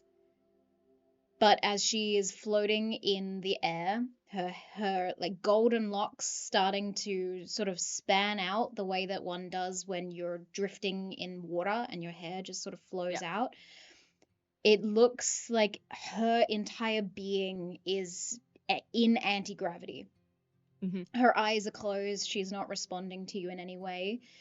And you watch as this wave sort of courses through her body, and you can't see it at first. It doesn't look like magic. It doesn't look like it has a color.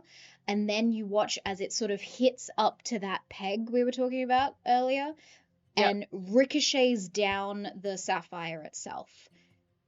The princess is indeed creating a conductor, is indeed creating a source of extra magic and extra power in the city. She just didn't need the list of things she wrote for you to all find. I think that immediately, after stepping out of the storage closet, one might say that Finn is going to look up at Penelope and just kind of immediately recognize what's happened and kind of under her breath just kind of say, Penelope, what have you done? And I think that she is going to take a moment, like a very split second, to think back on if there's anything that she missed that the princess has said. Like, she's said a lot of stuff today, but look back on her training of the seventh, and her knowledge of the seventh god, but also trying to figure out when she wasn't around the princess, and how she could have learnt any of this. Like, part of my job is to always be around her. And so I think I'm trying to figure out if there's a way that I will know, and I won't have communicated to the other two yet, but if there's a way for me to know how she knows this. Yeah, no worries. I will say roll me a history check. Yeah. This is your personal history, but still that counts. One again. I think I'm just no worries. I think you're a little in shock. And to be honest, the princess didn't even mention anything about wanting to be an inventor until today. Yeah. So this is entirely out of character for her. You've been with her for a while. You're starting to suspect that something else is at play here, some sort of other influence.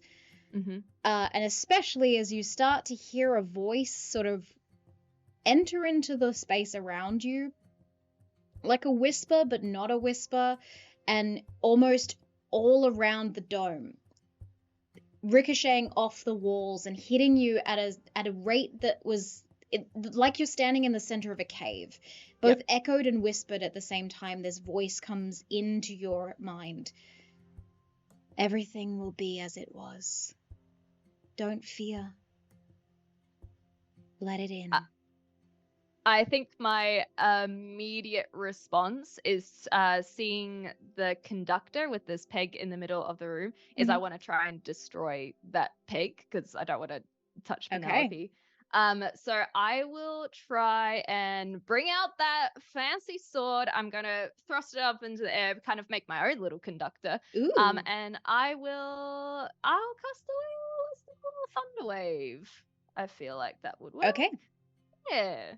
Go for it. One moment. Sorry. I am just seeing what that roll is.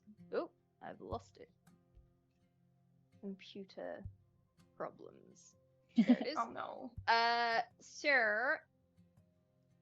That is. Let's just thunder wave. So it is just 4 damage. If the peg has a DC. Okay, no worries. I have a DC, yeah. You hit this with the thunder damage, and you hear as like the thunder itself seems to course its way down through the crystals, and then in a very, very shocking twist of events, they start to crack, and you are inside the dome. So is the Okay, princess. my next thought is get us out of here. So I will try and she's my thought. I'm gonna like, how high up is she compared to me on 20 the ground? feet. Frick! How high is 20 feet? 3 meters. Could probably jump 2, maybe. Well, off a bench. I am going to, in that case, I think I am going to try and can I do this?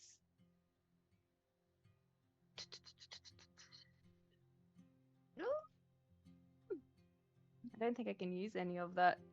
I think I am going to, against my better judgment, I'm going to shoot off a little bolt at Penelope. Because I'm the only thing that I like, she's too high for me to jump up to.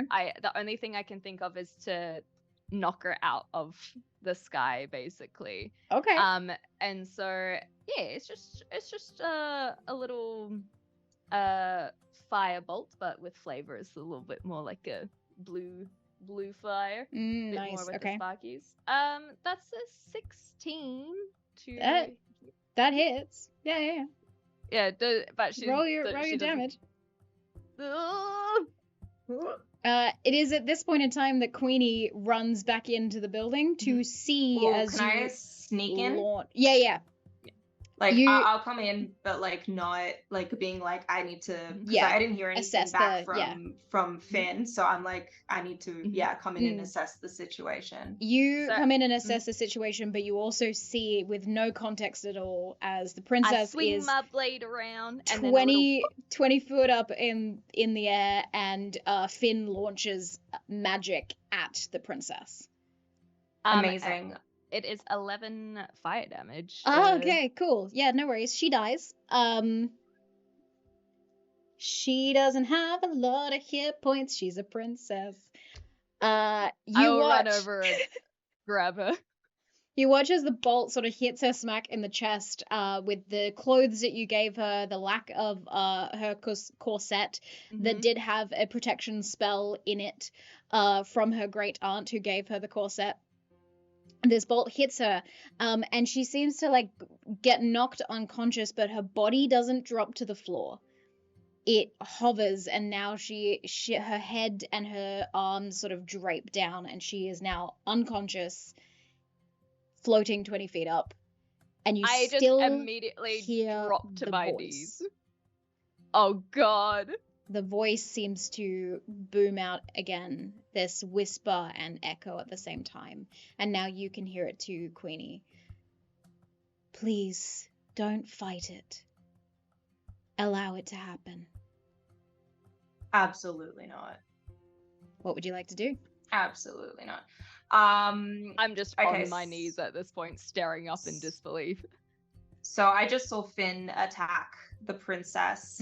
And as far as I'm concerned, that means that we need to attack the princess, because I would not doubt Clem's judgment, especially if the princess is floating 20 feet in the air. And so I guess what I'd probably do, I've got a whip, but it's only 10-foot reach, so I might just grab out of my equipment, probably my hempen rope, 50 feet. Okay. Fashion myself a way to kind of try and see if I can bring that princess down from hovering. You want to lasso her down to the ground? Yeah, like essentially, like. Okay. Yeah, like essentially I'm just like, I mean, like, look, she's dead, but we're in a world of magic. Someone can bring her back. It's fine. You know, it's a royal family. They've got 300 worth like of diamonds, right? That's not a problem. So I'm gonna try and get her down. And meanwhile, I'm looking at Finn and just being like, "What is going on?" I would just like the tears are streaming now. That she's just Finn, keep it together, keep it together. What's going on, man? She kind of like looks at the rune and then she looks up at Queenie and she just tears. She's like, "They're here. The 7th. They're here. It's all happening." I'm probably gonna I'm holding onto the rope, but I'm probably gonna say to you actually then, call the palace. Everyone else needs to know. Do our solar grams, do they communicate just us 3, or is that kind of anyone our you have the enclave? register of? So you would be able to contact the Eclipse, one of the high mages of I the think Eclipse. I just do it to everyone in our enclave. I just say Okay. the 7th that they're here. The 7th is here. there. Okay. And I'll say the symbol has been written and hope someone knows what that means. What that means. Okay, not a problem at all. Or You the rune rather. so So I'm gonna try and pull her. yeah, Queenie, you lasso. I'm gonna say you do it because I would get you to roll to hit with the whip, but you're gonna use a whip and then fashion a lasso, and she's not moving or trying to dodge. So like eventually you'd be able to hook like a rope around her and try and pull her down. And as you do so, you feel that she's just stuck, like in the air, as if she herself is an immovable rod, cannot be pulled down from that floating position that she is in. Destroy the thing. Destroy it. Yeah. The circle, the rune. I'll help with that as well. Okay. You start like dusting away the blow flour on the it. ground. I don't know. Yeah. As you're panicking and sort of trying to get this princess down from the sky, Paige, you hear this call out from Finn. The 7th is here. How close am I? You're not far away. You can get to the dome. Oh, yeah, I've been booking it. Okay, I need you to roll me a dexterity saving throw. Oh, fine. Everything's fine. Everything is fine. I don't know why you're worried, because everything is fine. I'd like to imagine that Paige is singing that as you're running. That's a 19. Absolutely. Okay, Your 19. Inspiration. 19 is Woo! incredible. As you feel, and it's almost so sporadic, but you're able to dodge out of the way. This crack seems to sort of spurt out right by your feet, and then like a rock face of cliff emerges as part of the city shifts upwards. You're on the lower level, and you come very close to smacking into a cliff face itself as the two parts of the ground separate. You're able to keep running and you move up, but you can see also, what's happening. As all of this is like collapsing and shooting up around her, it's like she's becoming less solid. Like she's embracing the genasi. She's just like, okay, let's let that go. We just gotta yeah. Absolutely brilliant. And it helps a lot as you are ducking and weaving, moving like a breeze through the air, between people, between citizens running, people cradling their loved ones that have like lost a limb through solar malfunction, people who seem to fall down crevices of ground that is cracking and opening up, parts of the city lifting up into the air, and you watch as there's a separation. As another bridge snaps in the distance, there's a separation where the copper mine seems to rise up above the city. There is sections that used to be like mine carts falling out of tunnels that are up in the air itself. Nuggets of copper falling down, citizens scrambling to collect it, but also screaming from those that get hit by it. There is too much happening around you to sort of take it in, but the entire city is cracking and crumbling, crushing itself together. And there are parts of the rock, parts of the cliff that are now in anti-gravity stasis. You get to the dome and you rush in, I'm assuming. Do you sneak in? Do you rush in? You rush in. No, I'm rushing. Okay. You sort of rush in and you see your two friends on the ground trying to scatter flour as the princess is 20 feet in the air, unconscious, hanging limbs, and there's a rope around her waist that is attached and then falls down to the ground. That's, I think, seeing the princess floating but unconscious is all I need to see before I'm firing off a... Oh, God. Oh, God. Let's just blow the 6th level spell, a 6th level Dispel Magic at the princess. Nice. Okay, nice. Alrighty. You watch as you cast Dispel Magic, and it seems to shift whatever space was sort of enveloping her, and she drops 20 feet to the ground. And you hear... Whoa! Featherfall. I'm an edge genasi. I slide in. I become a whirlwind, and I catch the buddy. Okay. And Finn immediately scrambles over. She grabs Penelope from your arms, and she's like cradling her. She's just sobbing. She's like, I'm so sorry. I'm so sorry. Queenie's probably going to take that rope that's still, I'm guessing, hanging from Penelope's body, even if it's loosely, but is going to start using it to tie her up. Okay.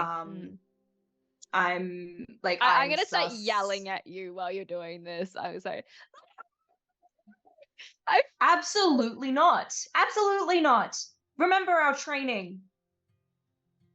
Keep it together. And she's going to like brush Penelope's hair aside. She's like, yeah. I think Paige is just too shell-shocked right now to even do anything. Good thinking. And yeah, I'm gonna tie her up, and then I'm gonna put something in her mouth, so while you're no doing that, somatic, no verbal components, nothing. And Finn's gonna reluctantly send another message to the whole enclave and say, Princess Penelope is down. And she'll tell everyone. Okay. You hear the voice once more in the space. Once it is unlocked, it cannot be undone. Good luck. But remember... That snaps Paige out. Choices have consequences. And so do wishes. And on that mention of wishes, Finn, you remember a very joking conversation you and the princess had in the palace not but a few hours ago, where she said, I wish the sky would fall down on me so we didn't have to have this ceremony. And you replied, maybe your wish will come true. I'm just like sobbing. Okay.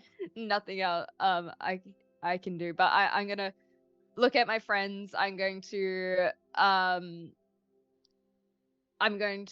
try and think of everything we're supposed to do in this situation.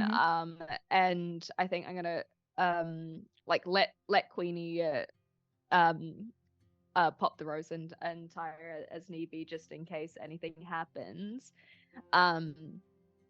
And I think she's going to kind of pop her hand on each of you and just say, whatever happens, we find each other, right? We'll find each other. Find each other. All right. What would you like to Let's do? go. Okay, that voice is bullshit. Okay, something that's unlocked, we just lock it. Okay, so there's a key. We lock this thing back up, right? I mean, it looks like they are correct. Penelope, Penelope, she's right about this conduction. Maybe we can recreate it. Maybe we can do the exact same, but in reverse. Could I be contacting? Because like I'm guessing that we were told that should when it happens, Mhm. there's like a process or like a something that we're meant to be doing. So it's like like an evacuation route or like like a place to congregate. So I'm probably messaging also the eclipse, Mhm. and just being like, this is where we are, this is our location. We are currently inside, like basically just like giving like very low down. I'm very used to having to write in shorthand to spread information quickly. And so I'll be just writing down very quick synopsis of like what's just happened, Mhm. where we are, and can the eclipse send mages to our location, because we've already realized that this is a superconductor, and so if this was able to like you basically like you said, Paige, Yeah. if this was able to unlock it, maybe we can use it to relock it. Okay. You send all of that information to the mages. You wait a few moments, and there is a little to no reply. There is a part of a sologram that seems to try and spark up and send to you. And Paige, you realize the short circuiting in the city has probably started to dismantle the ability to use. All the tech's gone. It's gone. We can't rely on it. I need to. And I'm looking down at the glyphs that have all been wiped out as you were trying to break the ritual, and I can't tell what the spell was. I'm like grabbing Finn by the shoulders, and I'm saying, I need you to remember. Yeah, I need you to tell me. Yeah, it's remember when we were kids and Queenie and I were fighting, and I don't know exactly what you did, but it was the same kind of magic, and I want to try Gravity. and read Gravity. Yeah, gravity. I want to also try and redraw it as well to help. I feel like that's something that I do have some expertise, some knowledge in. Okay. Not a problem at all. You also know that the procedure that you were talking about earlier, Queenie, is to find the royals and to get them to the chamber that was that sort of rings in the back of your mind. There are so many times where this was drilled into you. There were practice drills of, how do we get the royals to this chamber to safety? And the wording is lost on you a little bit over time. It's something that, you heard so often and then you just started ignoring because none of this made sense. A god of gravity and consequence. Gravity has already existed. It does exist. What goes up must come down. But what you're witnessing is not necessarily gravity, but anti-gravity. Lack of gravity. Lack of, or a control of. And so you're thinking really hard on this chamber, this process. And something clicks in your mind, specifically for you, Queenie, as you had a particular item gifted to you or trained into you.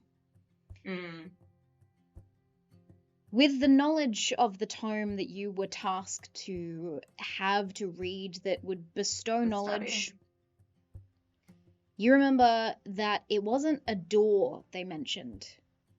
It was a gate. That if the world were to end, to save the royal family, you were to send them through the gate. Okay. And I have no knowledge of what or where this gate is. You would assume it's in the chamber. Gate. It might be.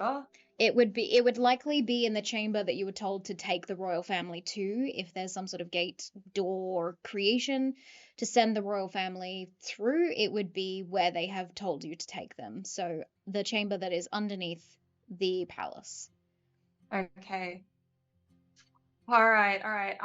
Okay, so, and just double checking, do I have any other form of communication available to me, or was it only those phones, like the solograms would be the only way to get in contact with them. If you were to have some sort of spell that could do that, potentially, but I think in this day and age, you have relied too heavily on the solograms being the way to get in contact. You would have to Why Yeah. did find I people. rely on the message cantrip? Okay. All right. You start think- to, for the other two of you, as you are redrawing this rune, some things are coming into place. Whatever this rune that the princess haphazardly drew was a bad summoning spell. It was some sort of process to gift magic to the princess. She wanted to be magical, using the sapphire, becoming a conductor herself. Whatever ended up happening here, it wasn't what she had done in the spell room. She was trying to make some sort of pact, like a warlock would. She was trying to get magic for herself, Wow. and become a conductor of said magic. The symbols she used, however, were ones of ancient knowledge, of power that was beyond her and power that was long lost. The only people who would know about it, who would have tomes about it, who would speak about it unintentionally, would be you three. And or a member of the Eclipse. If she were to get hands on one of the books that you three had, or knowledge that you three had, that probably would have led to this. Well, as we're kind of haphazardly trying to communicate, as in Paige and Finn communicate what actually transpired, I think that Finn's going to take a moment to look at it, and she goes, it's not going to be enough here. And she'll kind of look back at Penelope and look away, like she is not quite sure exactly how to process this, and says, we've got to get to the chamber. There are so many. If we're going to recreate this, we need more. We need, like, she looks at the cracked sapphires here. We need that is in the chamber, and she kind of walks over to Penelope's unconscious body, and she says, it is my duty to bring the princess to the chamber in these events. And she's like, I'm going to strap the princess to your back using the rest of the rope. Are you fairly strong? Yeah. Okay. Very. All right. Cool. Lean but strong.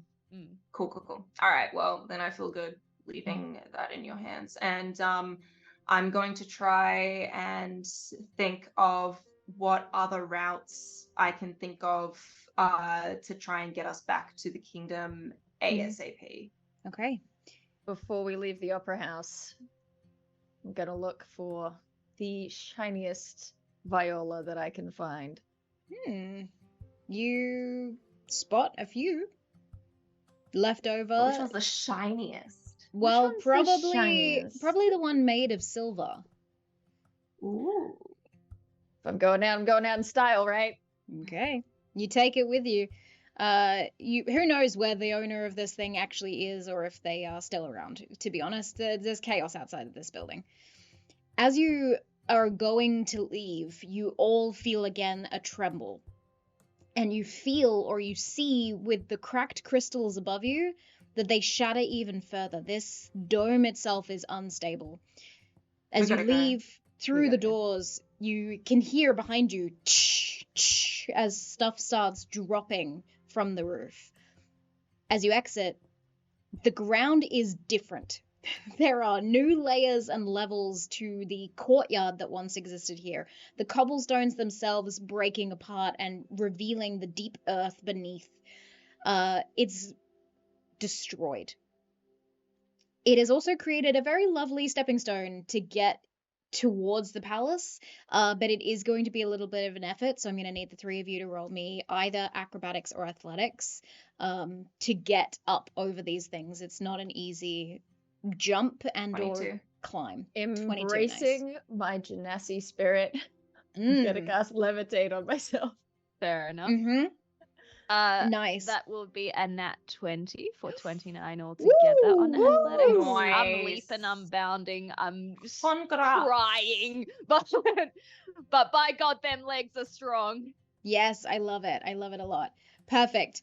You are using the strength of your legs with the princess on your back. I am going to roll her first death saving throw. Whoa! so she I is thought that she was unconscious. dead. Wait.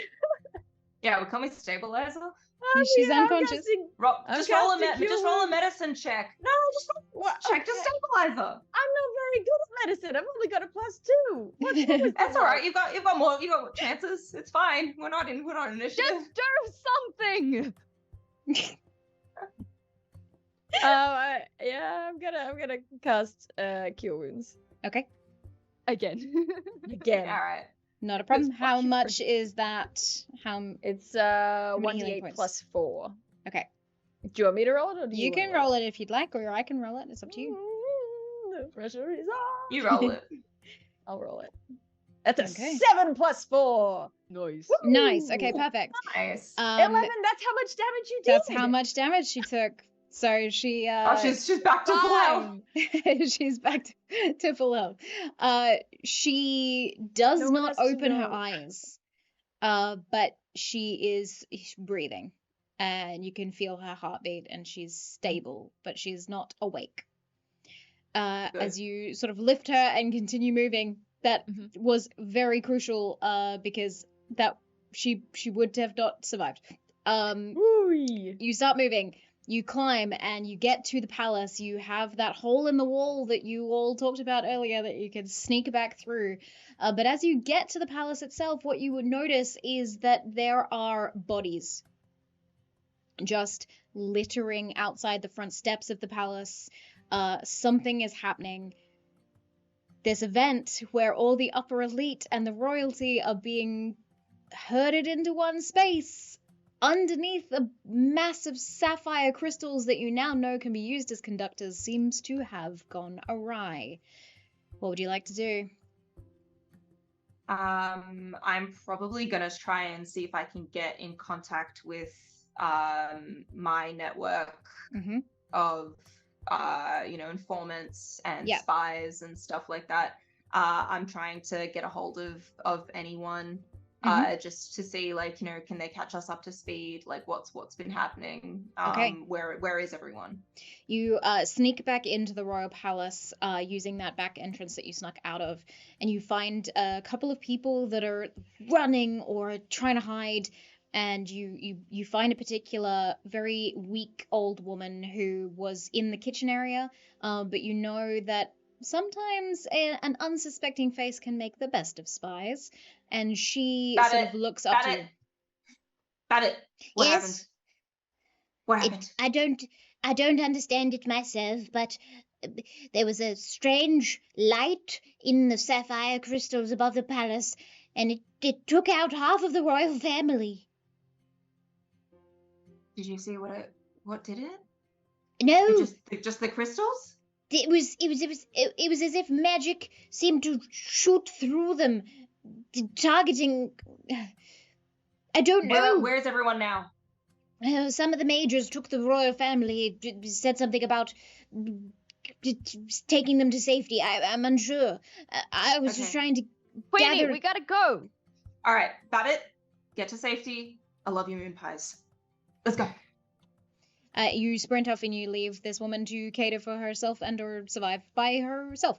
As Yeah, I'm she's- gonna grab a hand onto the back of Finn's armor Mhm. as my eyes cloud over, like it literally looks like storm clouds, and I'm just gonna send I'm gonna send Wanda the Hawk ahead of us through rooms just to Ooh.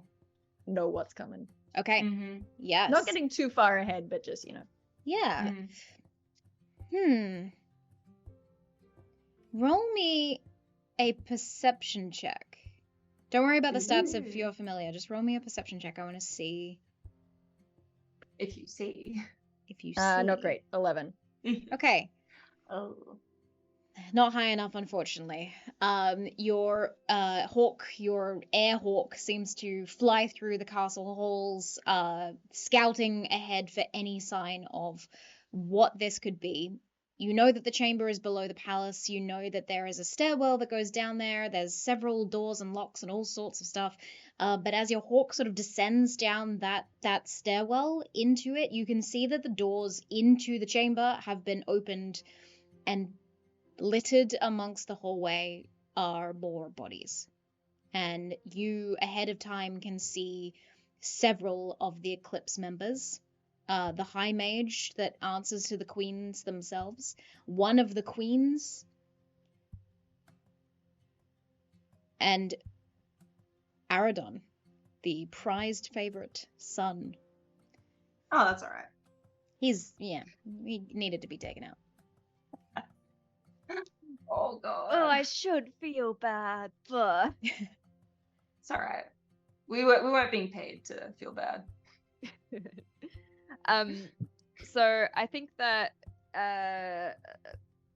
Finn is still heading to the chamber, and helping to guide Paige while you're seeing Yeah, this. and I'll be ahead because you've got the princess on your back, and also guiding Paige. So yeah, I'll be kind of fronting it, sneaking as well. Okay. Roll me a stealth check if you're sneaking, and or if you would like to sort of peek around corners and see what you can see before moving. Perception check for me, depending on what your approach is. My stealth was 19, and Nice. I'll roll a perception. That's a 17. Okay. You have systems in place here in the palace that people don't know about. For example, every time you get to a T-junction of corridors, there's usually a beautiful framed painting or portrait standing in the center of it. The reason for that is that the frames themselves, being made out of copper and silver, are reflective. And so you can use them sort of like those mirrors that you see on streets to peer down the corridors ahead of time. Yeah. And you can see Nice. if there is any movement or if there's anyone there before you yourself can duck down them. There is an eeriness to the palace at this point in time. Since you were away when the first earthquake hit, when the first bridges started to snap, you don't know what went down here. What you do know is that this corridor itself is silent, and you no longer hear people running or calling out for help. It's worse than the screaming. As you descend further down this corridor towards the stairwell that leads to the chamber, the infamous chamber that you've never been to, any of you know how to get into it, but you've never been to it. You come across the bodies that I forgot the name of your familiar. I'm so sorry. The name of your air Wanda. Wanda, that was it. Cute. The bodies that Wanda had seen earlier, you see them yourselves. And what you notice as you look down at them, for anyone who's trying to observe, please roll me an investigation. Yeah. I'm gonna cut vision with Wanda Mm. and use my own eyes. Nice. Yeah, I think That's that a 14. I only got an 8 at this point. Finn is like wanting. I think we're kind of slowed down a bit since there isn't anyone running around. So Immediate danger. Yeah. So she will have tried to have a look, but only an 8. Okay. 11 again. I'm so sorry. Queenie, you look to these bodies and you notice a strange sheen to their eyes. Their open eyes have like a purplish quality to them, like an amethyst. It's as though their eyes have started to change. They aren't like I'm humanoid. gonna point that out because I don't know magic, and this looks like something magic to me. So I'm gonna let the people know who know magic. Did I make an Arcana check? Yeah, go for it. I'm gonna. So I'm just gonna I'm gonna look at them and I'm gonna be like, I'm gonna like kind of touch my armor, and you kind of just see this little pulse, and then it disappears. But I'll cast a little protection from evil and good preemptively. Nice. Okay, so that's a 6 on the die plus 12, 18. 18. Okay, with an 18 Arcana. You do know of a particular history because it is relevant to you yourself and your people. There is stories of the gods, the 7 gods, having influence over mortals in a way that changes their form, like a calling, like a connection to them. If done improperly, can cause devastation and or change or death.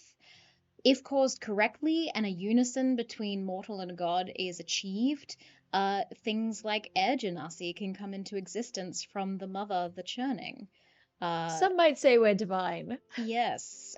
Some might say you are a descendant of one of the gods or influenced by, giving abilities and certain features to the mortals. This looks like someone tried to, and it didn't work. Unity was not had. Okay, that feels like it's bad. I know everything's bad right now, but that feels like it's bad, like in a weird way. Like bad how? Bad, like, I do don't we know. really want to stand around here and ask this question? What's... I reckon we go through the next No, door I and lock think- it behind us. I think we gotta go. Yeah. Yeah. We... I'm gonna keep pushing forward. Okay. Just stepping over the bodies. Yeah, Queenie, like, doesn't have, like, that much loyalty to the royal family. It's more just like, these are just the people I work for. You know, they were the priority, but oops, already dead. Like, nothing can do about that now. So just, like, moving on. Okay. There is, not that you've been counting, but there is one of the queens hasn't been found yet, and there is still a few of the heirs to be found. Yeah. Yeah, you how haven't seen many all of the them. heirs were actually at the event? Like literally every single one of them? Every or- single one So of them. 12. Whoa, 12 of okay. them. So yeah, 12, so and then we had a 13th. Yeah. Okay, so wait. So 13 kids, 2 queens is 15, and we've got 3 accounted for. Well, we also haven't gone to the halls, and they said that half of the royal family was killed in the hall itself, so we don't know how many are dead good. there. Finn's gonna kind of chime in as well and say, I don't know what the princess was trying to achieve exactly, but if half of them are wiped out, she was 8th in line. Yeah, so that would mean that she's now the heir. Depends on which half got wiped out. That's fairly true. All right. Well, no use speculating about it. Let's go. Let's go. You get through the chamber, not the chamber itself, but the hallway, and you lock the first door behind you so that no one can follow. No worries. I might even see if there's like something I can just push in front of the door, just to reinforce it, just in case. Yeah, no worries. Not that I think that, you know, if it's a god, it's gonna stop him, but you know, gotta try. You move some of the furniture to sort of block the door for anyone to follow you, since the lock or the hatch to get in was broken by whoever was, you know, trying to get in before you, the now dead bodies outside. You close I'm the gonna door, put like you lock a it. glass like flask or something just like on top of it, so that should someone be trying to like push the door, it'll knock the glass off, and that should be Nice. an alarm. Nice. So- Very smart. So I'm gonna set that up so that Okay. you know, yeah, I'll try and be alert for that. If Finn is someone gonna comes. like very, very painfully have a little chuckle and say, so that's how you knew I was coming. And just like a little every memory. time you fall for it, every time. Every time. You all stand in this room with several different portraits that you know to be doors that lead further down underneath the palace. You remember the training, the poems the creative ways they tried to teach you these things to remember it. And it had something to do with the amount of fruit in the painting. But in this state that you're all in with the panic, every single portrait has fruit in it. So I'll need you all to roll me a history check to Too much remember fruit. to remember which number of fruit was the portrait painting that was adored. History? I'll say 18. 18, I nice. only got an 8, so I think at this point I've kind of like taken the princess off and like I've popped her down and I'm kneeling down beside her and I'm kind of like brushing her hair and like I can see she's breathing and just kind of pass it like, it's okay, we're gonna everything's gonna be okay.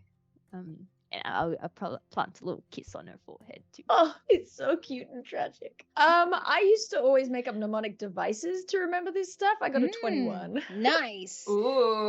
You did indeed, but you also remember that it is a trick. There is a portrait with 7 different types of fruit, but the correct number should be 6. Because the 7th we keeping god... that 7th god at bay, yo. Exactly. So Is you it find because the 7th portrait. one is actually a tomato? Technically still a fruit. Technically still a fruit, but like, but we don't no one like really it as talks much. about We it. don't really Yeah, eat exactly. it as a That's fruit. the Yeah, 7th yeah. god. It's the don't put it in a fruit salad wisdom. That's wisdom. Ah, Yeah, intelligence love is that. knowing. Wisdom is not putting it in a fruit salad. Yeah, Exactly. You look to the portrait with 6 pieces of fruit sort of decorated into the painting itself. And you step forward to move it aside or to, click the button that opens it as a door. And you watch as the maiden that is painted into the portrait starts to move slightly. But only for you, Paige, as a face seems to manifest into the painting, into the oil itself of this woman. But you know that it doesn't quite work. It doesn't match the voice or the being behind it. And you see this darkness seem to fill into the eyes of the oil painting as a voice enters into your mind. Pray tell, what is it you truly hope to find here? Life. Life is not ending. Mine is. And if you could have anything, if you could change one thing, you wouldn't? You would keep things exactly the same? Could use a little bit less pandemonium. That is a fair assumption. But in order for change to spark and for things to move on, not get stale or not rot, things need shaking up. Must be real easy to say when you're the one doing the shaking. Is this all happening in Paige's head? Yes. Finn's gonna throw out a bit of a like, Paige, what's going on? What's Yeah, Paige. Let's Hello, keep Paige? it moving. You may continue on your task. Just remember every choice has a consequence. I'm going to shut you away for good. And I'm just going to keep going. Okay. You move the portrait aside, neither of your friends having heard this conversation in your head, as you find the door and you unlock it. Inside this next room, this is a full structure to get into this thing, you find like a basin, a golden basin, sitting atop a podium. And the words in Elvish, and then in Dwarvish, and then in Gnomish written around the basin. The blood of the chosen.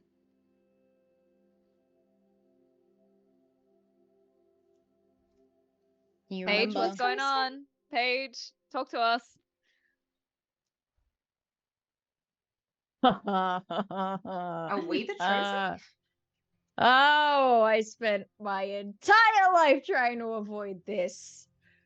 Who's the chosen? That would be Us. Not Penelope? Yeah, I mean, as much as I hate to admit it, is she not the one who caused? Am I the one who caused this? I mean, we could all put in a drop of blood and see if it changes anything.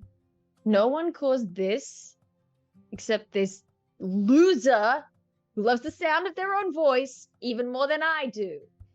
My voice, not their. I don't love their voice. Yeah. Yeah. Yeah, no, we hear you. Yeah. It's okay. We love your Everything's voice fine and too. normal. Yeah, we like your voice. Thank Okay. you. Thank you Yeah, so yeah. much. You really should have It's just been a kept really on hard day. playing the. Yeah, it has been, and it's not over yet. Come on. You can do this. Come on, wait, You're yeah. fine. Yeah. All right, so chosen. Us? Penelope? Was Us. Why? I us. am very confident in this. All right, well then, no hesitation. Quinny takes out one of her daggers, flips it, cuts across her palm, and holds it Finn over the. will like make sure to gently place Penelope. I'll try and make down. sure it doesn't hurt. I'll be quick. It's very sharp. And then she'll stand up and she'll come over and she's like, You have cure wounds. You'll be fine. Finn, as you mm. as you place the body down, you see from the wall itself, the walls are made of a similar shimmery silver and copper to the basin behind you, and you see your own reflection. And the reflection itself seems to alter slightly, the eyes turning a darker, and then you notice the skin itself almost has a purplish quality that yours doesn't have in the reflection facing you. What do you want out of this? Finn is gonna like kind of turn to see her friends and then see if they're in the reflection as well. And then she'll say, the only thing that I've ever wanted is to always be with my friends. And she's just gonna walk away from the reflection and head straight to you guys. Come on, Finn, your turn. She's your palm actually gonna out. pull out her own dagger and Peer kind pressure. of do like a little. All the cool Yeah, kids are peer doing pressure. it. All right, not the first time we've done this, really. No, of course not. We probably all got matching. Oh, spells we across our definitely palm. had a We blood definitely had pact a blood as pact. kids. Absolutely. It seems like this group would definitely do something like that, Mhm. especially knowing that, you know, you've been raised to understand that your bloodlines were important. There was always something. Yeah. Yeah, we had some pretty culty indoctrination. Yeah, it was a bit weird. It was a bit Mhm. weird. And also, it felt really good that, you know, it felt like our, like, you know, like, destiny was already written for us. And so it felt nice to kind of be like, no, we're taking shit in our own hands. Like, we get to choose what we do with our blood. Yeah, Yeah. we're blending our blood because we're a pact. Like, Mhm. we're the blood pact now. I like it. I Um, like it a lot. Also, thank you so much yeah. for the raid from GM Workshop of 78 people. Thank Hello, you. hello. Welcome to the Amazing. Calamity. Welcome Welcome while to we all the- die. This is The just end of the the world. beginning, the beginning of the Calamity stream, but the end of this particular world. As the three of you sacrifice some of your bloodline, some of your blood into this golden silver basin. And you watch as it sort of makes a pool within the center and starts to drain itself into the bowl. As it does so, Queenie, you see your own reflection in the blood in the bowl, and a voice chimes into the back of your mind. Surely this was not your purpose. Surely this was not your desire to save the royal family. How dull. Absolutely. What is it that you want instead? I'm gonna look at the blood, our blood, mixing together. Mhm.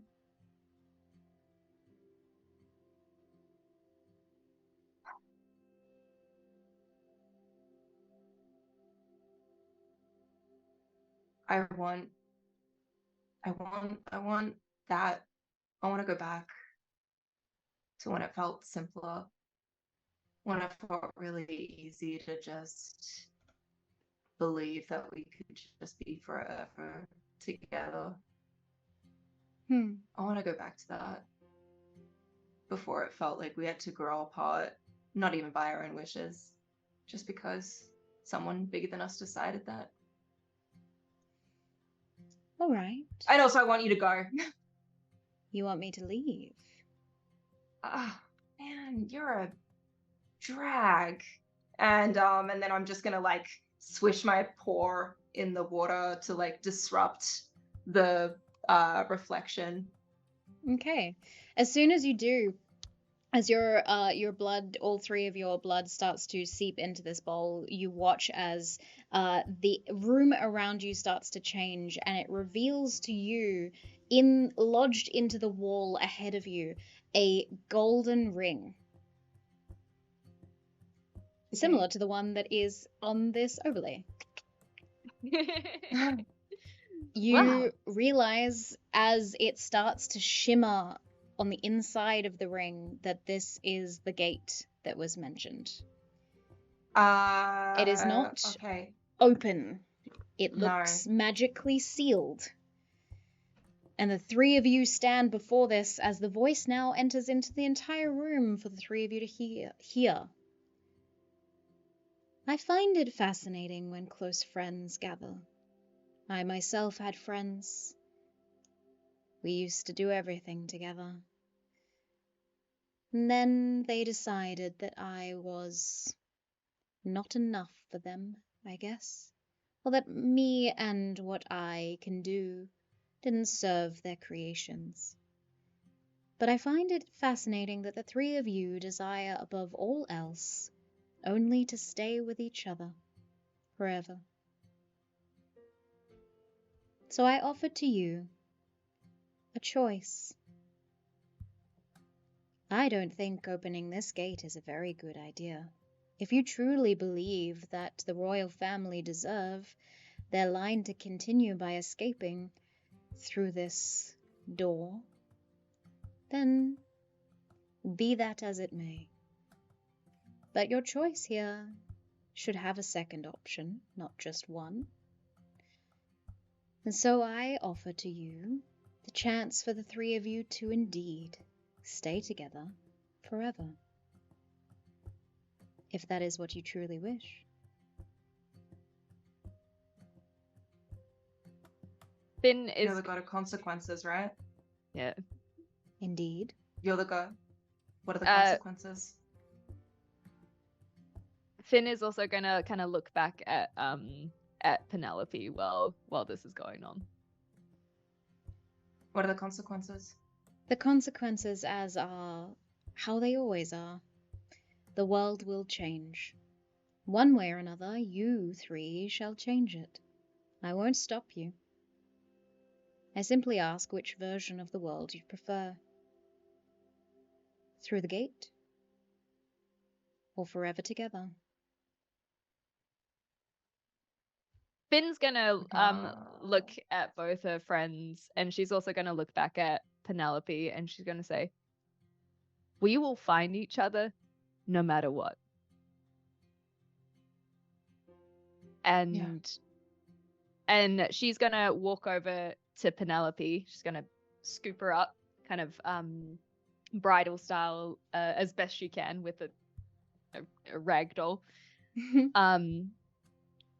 And she's going to say to Paige and say to Queenie, "Let's open the gate." Do I remember anything? Like, did the Tome of Understanding help me at all know what to do once I got to the gate, or did it just give me the information of the royal family needs to go through the gate? The royal family going through the gate wasn't to do with the prophecy of your bloodline. Okay. That was just the mission that was bestowed upon you as part of the order. Okay. The prophecy is that your bloodline are the only ones that can step through this gate. But in doing so, you will open it permanently. And it didn't say anything about what's on the other side. Not at all. Here's what I don't like. I don't like the gaps in what we're being told.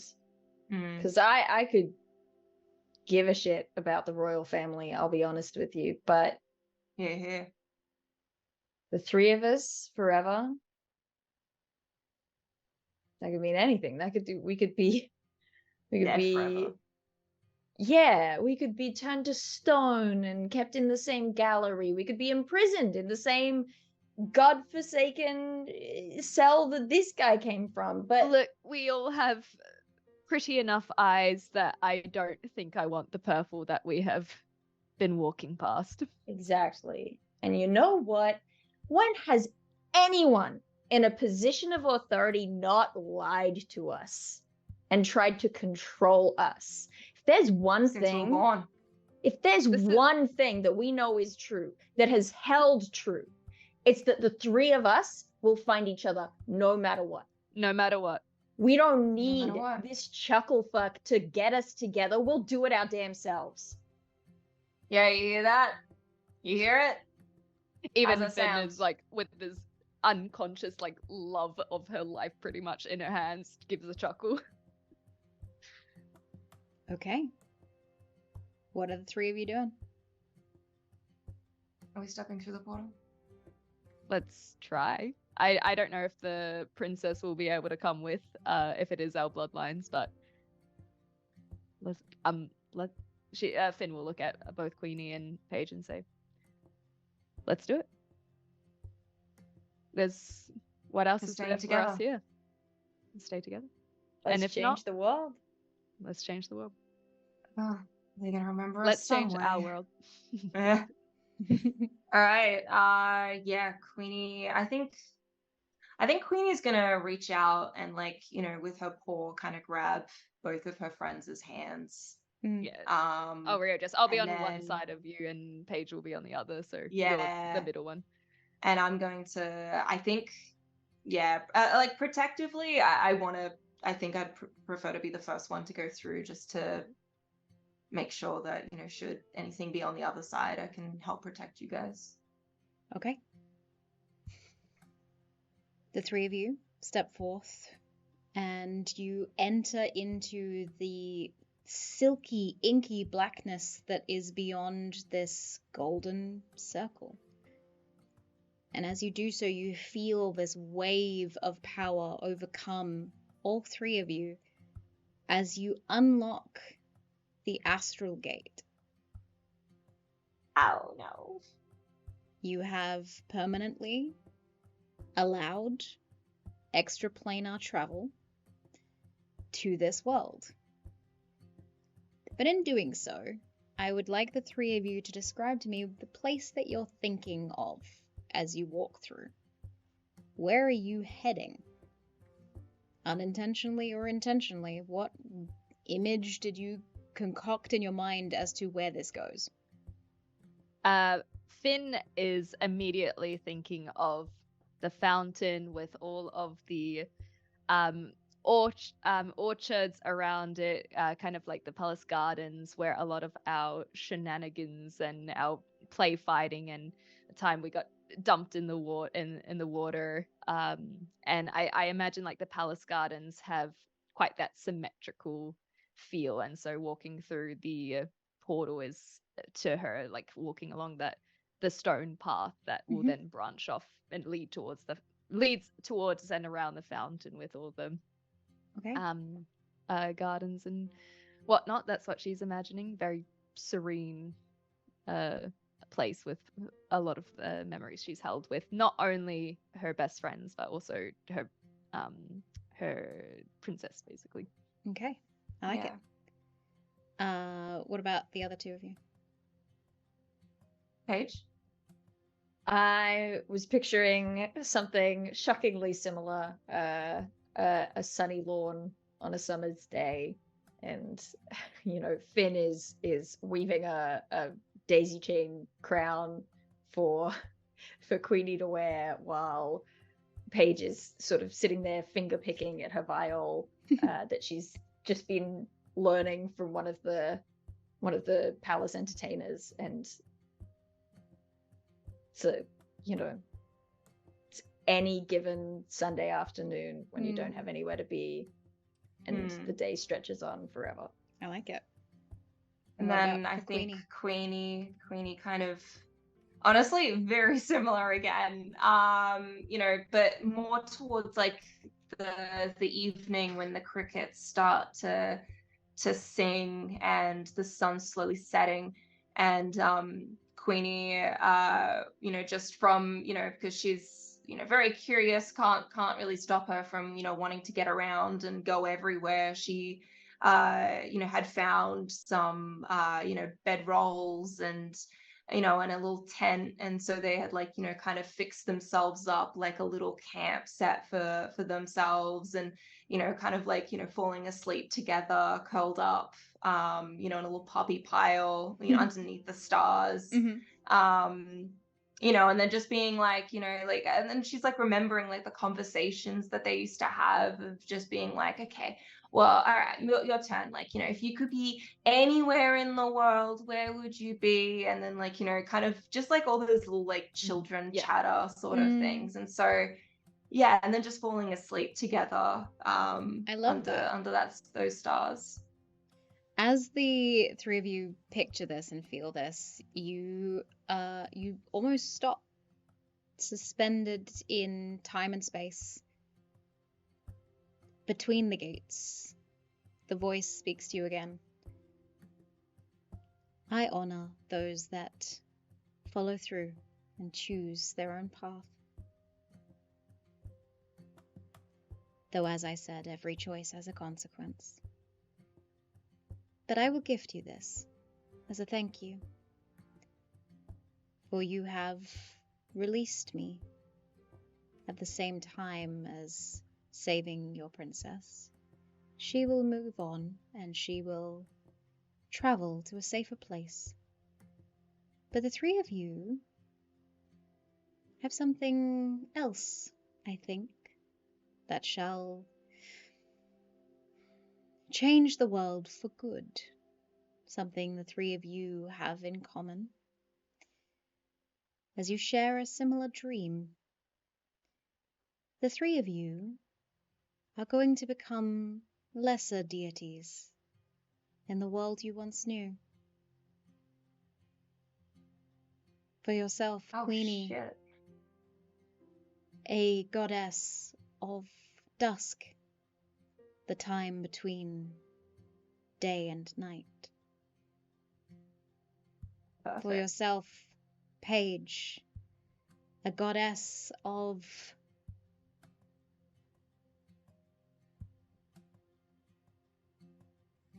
this is AJ struggling to find the right word here. Yeah. A goddess of peacefulness and prosperity. And for Finn, the goddess of loyalty. Yeah. As you re-enter the world, it will be different. So I ask that you be careful with any emotional state you might have as a reaction to this. I understand you might be quite mad at me.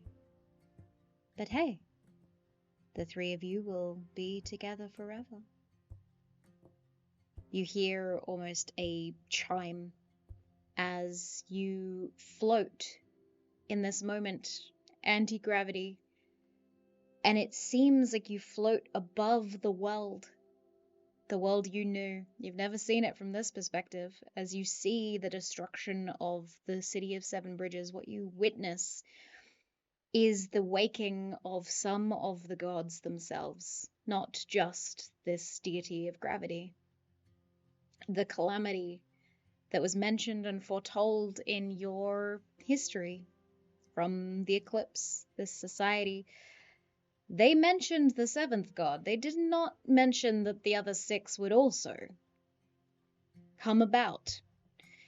And so from your vantage point as you float across the world, you see as the volcanoes erupt to the east. Fire burning down the mountains, crushing the civilizations that exist there. You see that the continent you are from, where the Ceridian Empire existed, seems to shift and split, an upper world and a lower world, the rock faces and floating stones between. Towns and cities separated from each other, many a citizen lost.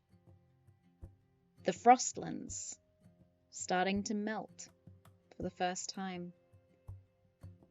And beyond that, the islands in the center of the landscape of this ocean, this wide ocean, seem to flood and shift, sinking below the surface, some of them. Each continent affected by a different god, and now also gravity being enhanced. And this is not the end of the destruction. There is far more to come now that you have opened the gates to whatever or whoever would like to join this mess. And in this moment, I would like to ask the three of you, each of you, how you are feeling, because it will also affect the world. I'm going to start with Paige, who seemed rather mad before. Pray tell, Dale, how is Paige feeling?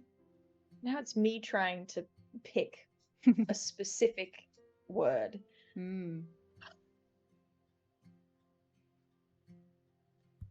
She's feeling...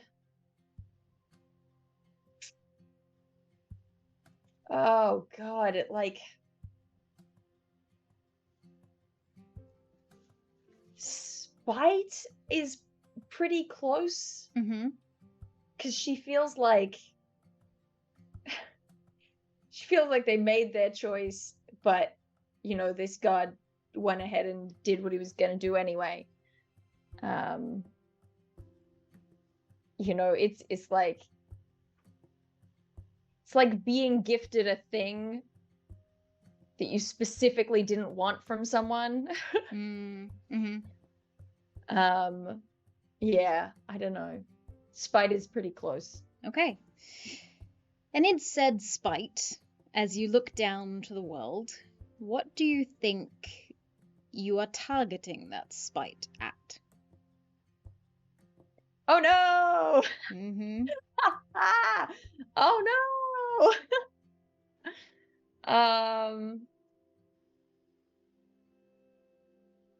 Probably the thing that she's looking at, that she's most focused on with the spite, like the thing that symbolizes it and encapsulates it, is these disruptions in gravity, right? Like the anti-gravity, the pieces of floating earth and stuff, because she feels like that is symbolic of the god. This god. Yeah. Yeah. Okay, not a problem. So you watch as your spite seems to fuel into the world itself like an emotional wave. You, being a new deity, erupt into this world and sort of let out an earth-shattering sonic wave is the best way to describe this.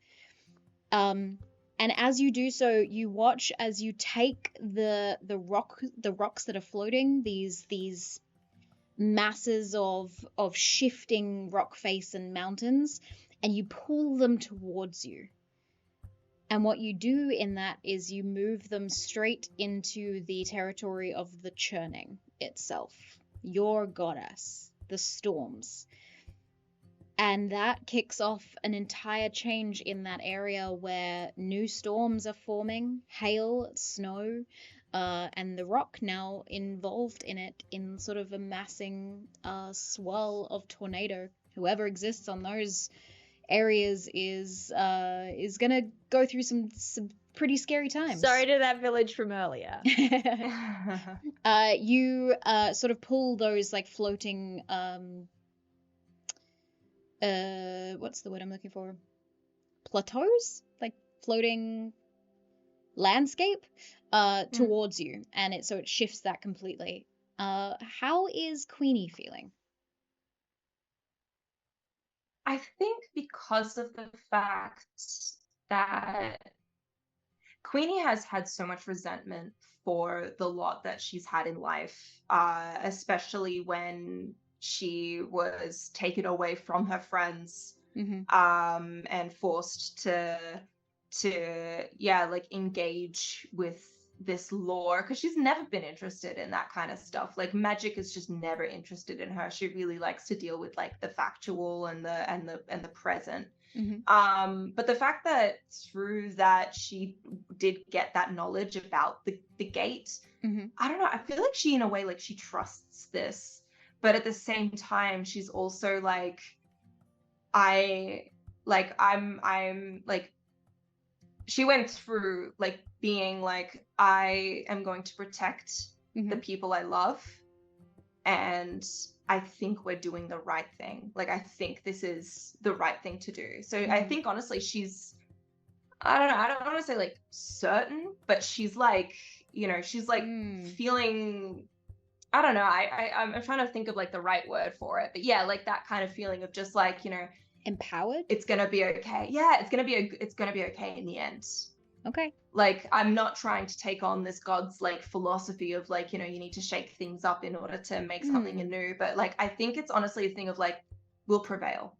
Okay. Like, our spirit will not be broken. We will prevail. And as you feel that, a beautiful light starts to shift over the world. As you are the deity of dusk itself, you change what was a dramatic and horrifying day into a beautiful night sky during this calamity, the pink sky itself swirling as it starts to lower in light. And you cast almost like a little bit of a peaceful darkness over the space, and you imbue every living mortal with the idea of it's going to be okay, a mote of hope, a mote of we will survive. And that can potentially save a lot of people. Yeah. So yeah, that's, and you feel that I want to do that. You feel that sort of cast out, and you feel the resonance back. Being a god or a deity is so strange in this moment, but you feel the connection to the mortals in a way that you never have before, because they feel your presence out of nowhere. And last but certainly not least, Finn. So Finn, I think for lack of a better term, is experiencing a form of imposter syndrome.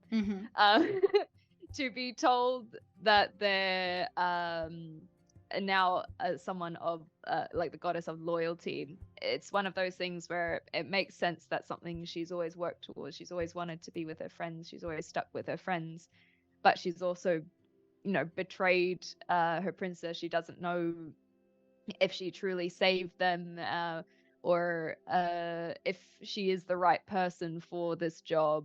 And so I think it's a lot of feeling of doubt and sorrow as well, of uncertainty and more so that self-doubt of this, like, I shouldn't have this position. Interesting. Okay. And as the goddess of loyalty, who is now feeling doubt and sorrow, how do you manifest that into the world? Because I can tell you what I would do, but I want to give you the choice here. I can think of one thing or two, and I'm like, oh. So sorrow, I definitely think has something. So how I was thinking of this kind of conflict actually plays a lot into how Paige was manifesting, I think, because a lot of how hail and ice is created is the two differing temperature currents that play around each other. And so I think that there is that kind of idea of swirling of emotion of conflict in a way. Okay. then that swirling emotional conflict pours down into the entire world as those that are losing their loved ones are beginning to turn on each other. In the need to survive gifted to them by the goddess of dusk, and the doubt and sorrow that manifests across the world, there is an inner conflict. And the mortals don't know what to do in this moment. They are at the mercy of 7 gods. Oh, I'm sorry, 10 gods Wow. in this new world. Let's see, imposter syndrome. Mm-hmm. But that also means that the people who are selfish, the people that want their own survival over others, are going to act on it. And you see that you have sown a seed that you cannot take back, as loyalty doubts itself amongst all. Yikes. Yes, well, Can look, absolutely say no to this. But I would like to add a caveat to Mhm. my gift. Mhm. And absolutely say no, because this will probably have consequences on the rest of your games and the rest of your world. So, like, We'll absolutely see. say no. Would I be able to give people advantage on constitution checks at dusk? Just to Yes. help protect them from, absolutely. like, okay. So I'm gonna make that a thing, because I see, like, yeah, like the fact that as part of like that, you know, we can do it. People get advantage on their constitution Yeah. during dusk. That's Okay. cool. Wait. If we're doing this, wait. Would We're you all like to gods add here. We're all something? gods. Yeah, We're for all sure. gods here. For sure. Also, while we're at it, I just want to say Fall gave me the exact word I was looking for right after I finished. Resentment. That's the emotion. Yeah. Resentment. Got it. Can we say, since mine was like high, like mine was very sort of apex of like sunlight and stuff, and Mhm. I was peacefulness. Mm-hmm. Yes. Can I give advantage on wisdom saving throws at noon? Ooh. Wisdom at noon. Wisdom Con at save dusk. at noon. Okay. I love that I Um, have to pass this to other dungeon masters as well. Yep. But I love this. Yeah. I also They love can- the they can thank idea us. that the 3 of you became the goddesses of like morning, noon, and dusk. I It's love actually that. really for cute. It's really dawn, freaking cute dawn, for noon, us. and dusk. Yeah. Yeah, it's So I adorable. think if we're gonna add a little something through this like feeling of turmoil, I think there will still be that moment of thinking of her friends and thinking of where they might be, and holding out for that, you know, no matter what, we'll find each other. And maybe this is a little bit of a weird one. We're not going to do any saving throws necessarily at dawn, but just like maybe if we can get some sort of reminder that helping others and like helping the party and looking after your friends and is important. Like these help actions, you know, it's one of those things Well, a little boosty boost on help actions would be cute. Yeah, however that Yeah. works. Like just a Or little maybe- extra with the yeah. friendships. Yeah, that people can like call on. I Like, think maybe- there is going to yeah. be a global inspiration at dawn. I like that. And I I like it. don't know how Nice. that's going to affect the world, but if every morning everyone in the world wakes up with some sort of inspirational feeling, Mm-hmm. It's a new day. that's and crazy. That's the fact that they lived crazy. through that is Well- is a reminder to hold on to. we shall hold on to see hope. if they live through that, because I, after this session, am passing to a different DM, and some DMs like to watch the world burn. So we shall see. But the What? last thing that I need from We've the 3 of given you, the players what we could. you've Mhm. helped them Oh, as much as you can. The Sorry, last I thing. have to read out this comment. Is Go just for it. doubt in the morning, wisdom by midday, and the will to endure at nightfall. Aw, That is Love a that. beautiful. hell yeah! I love that. Great. That was Keep Schmick. on trucking, y'all. Thank you, Schmick. Love it. Keep on trucking. We're gonna take that quote for the world building session that I'm gonna go into after this stream. But the last thing that I'll need from the three of you as you float across the world is to choose the location that the three of you reside. The world Maybe, like- itself has like all the different sections influenced by the seven gods. Where would the three of you like to place yourselves? Can we have like a Three Sisters type structure? Like You're on like island. Blue Mountains? Oh, yeah, we could do an island. I It's up to don't you. mind the idea of an island or a mountain because we could have like 3 peaks and then there would be something very thematic about the sunrise and sunset around these Over the peaks. mountains. Yeah. Yeah. Okay. Yeah, Yeah, I like casting that. shadows, Okay. casting lights, like So as the three of you drift over this landscape, you land, the three of you, sprouting 3 new mountains on the horizon. The furthest point from anything, so that you are always going to be on the horizon where people are looking. 3 Aw. giant mountains off in the distance. And that is a beautiful place to pause this calamity, to handball it over to the playmat for game number 2 to see what he does with it. Oh, I'm sorry. Before I do that, one last thing that you 3 witness or experience as the mountains grow. The world itself hums as the gates, yes, there are many, are unlocked.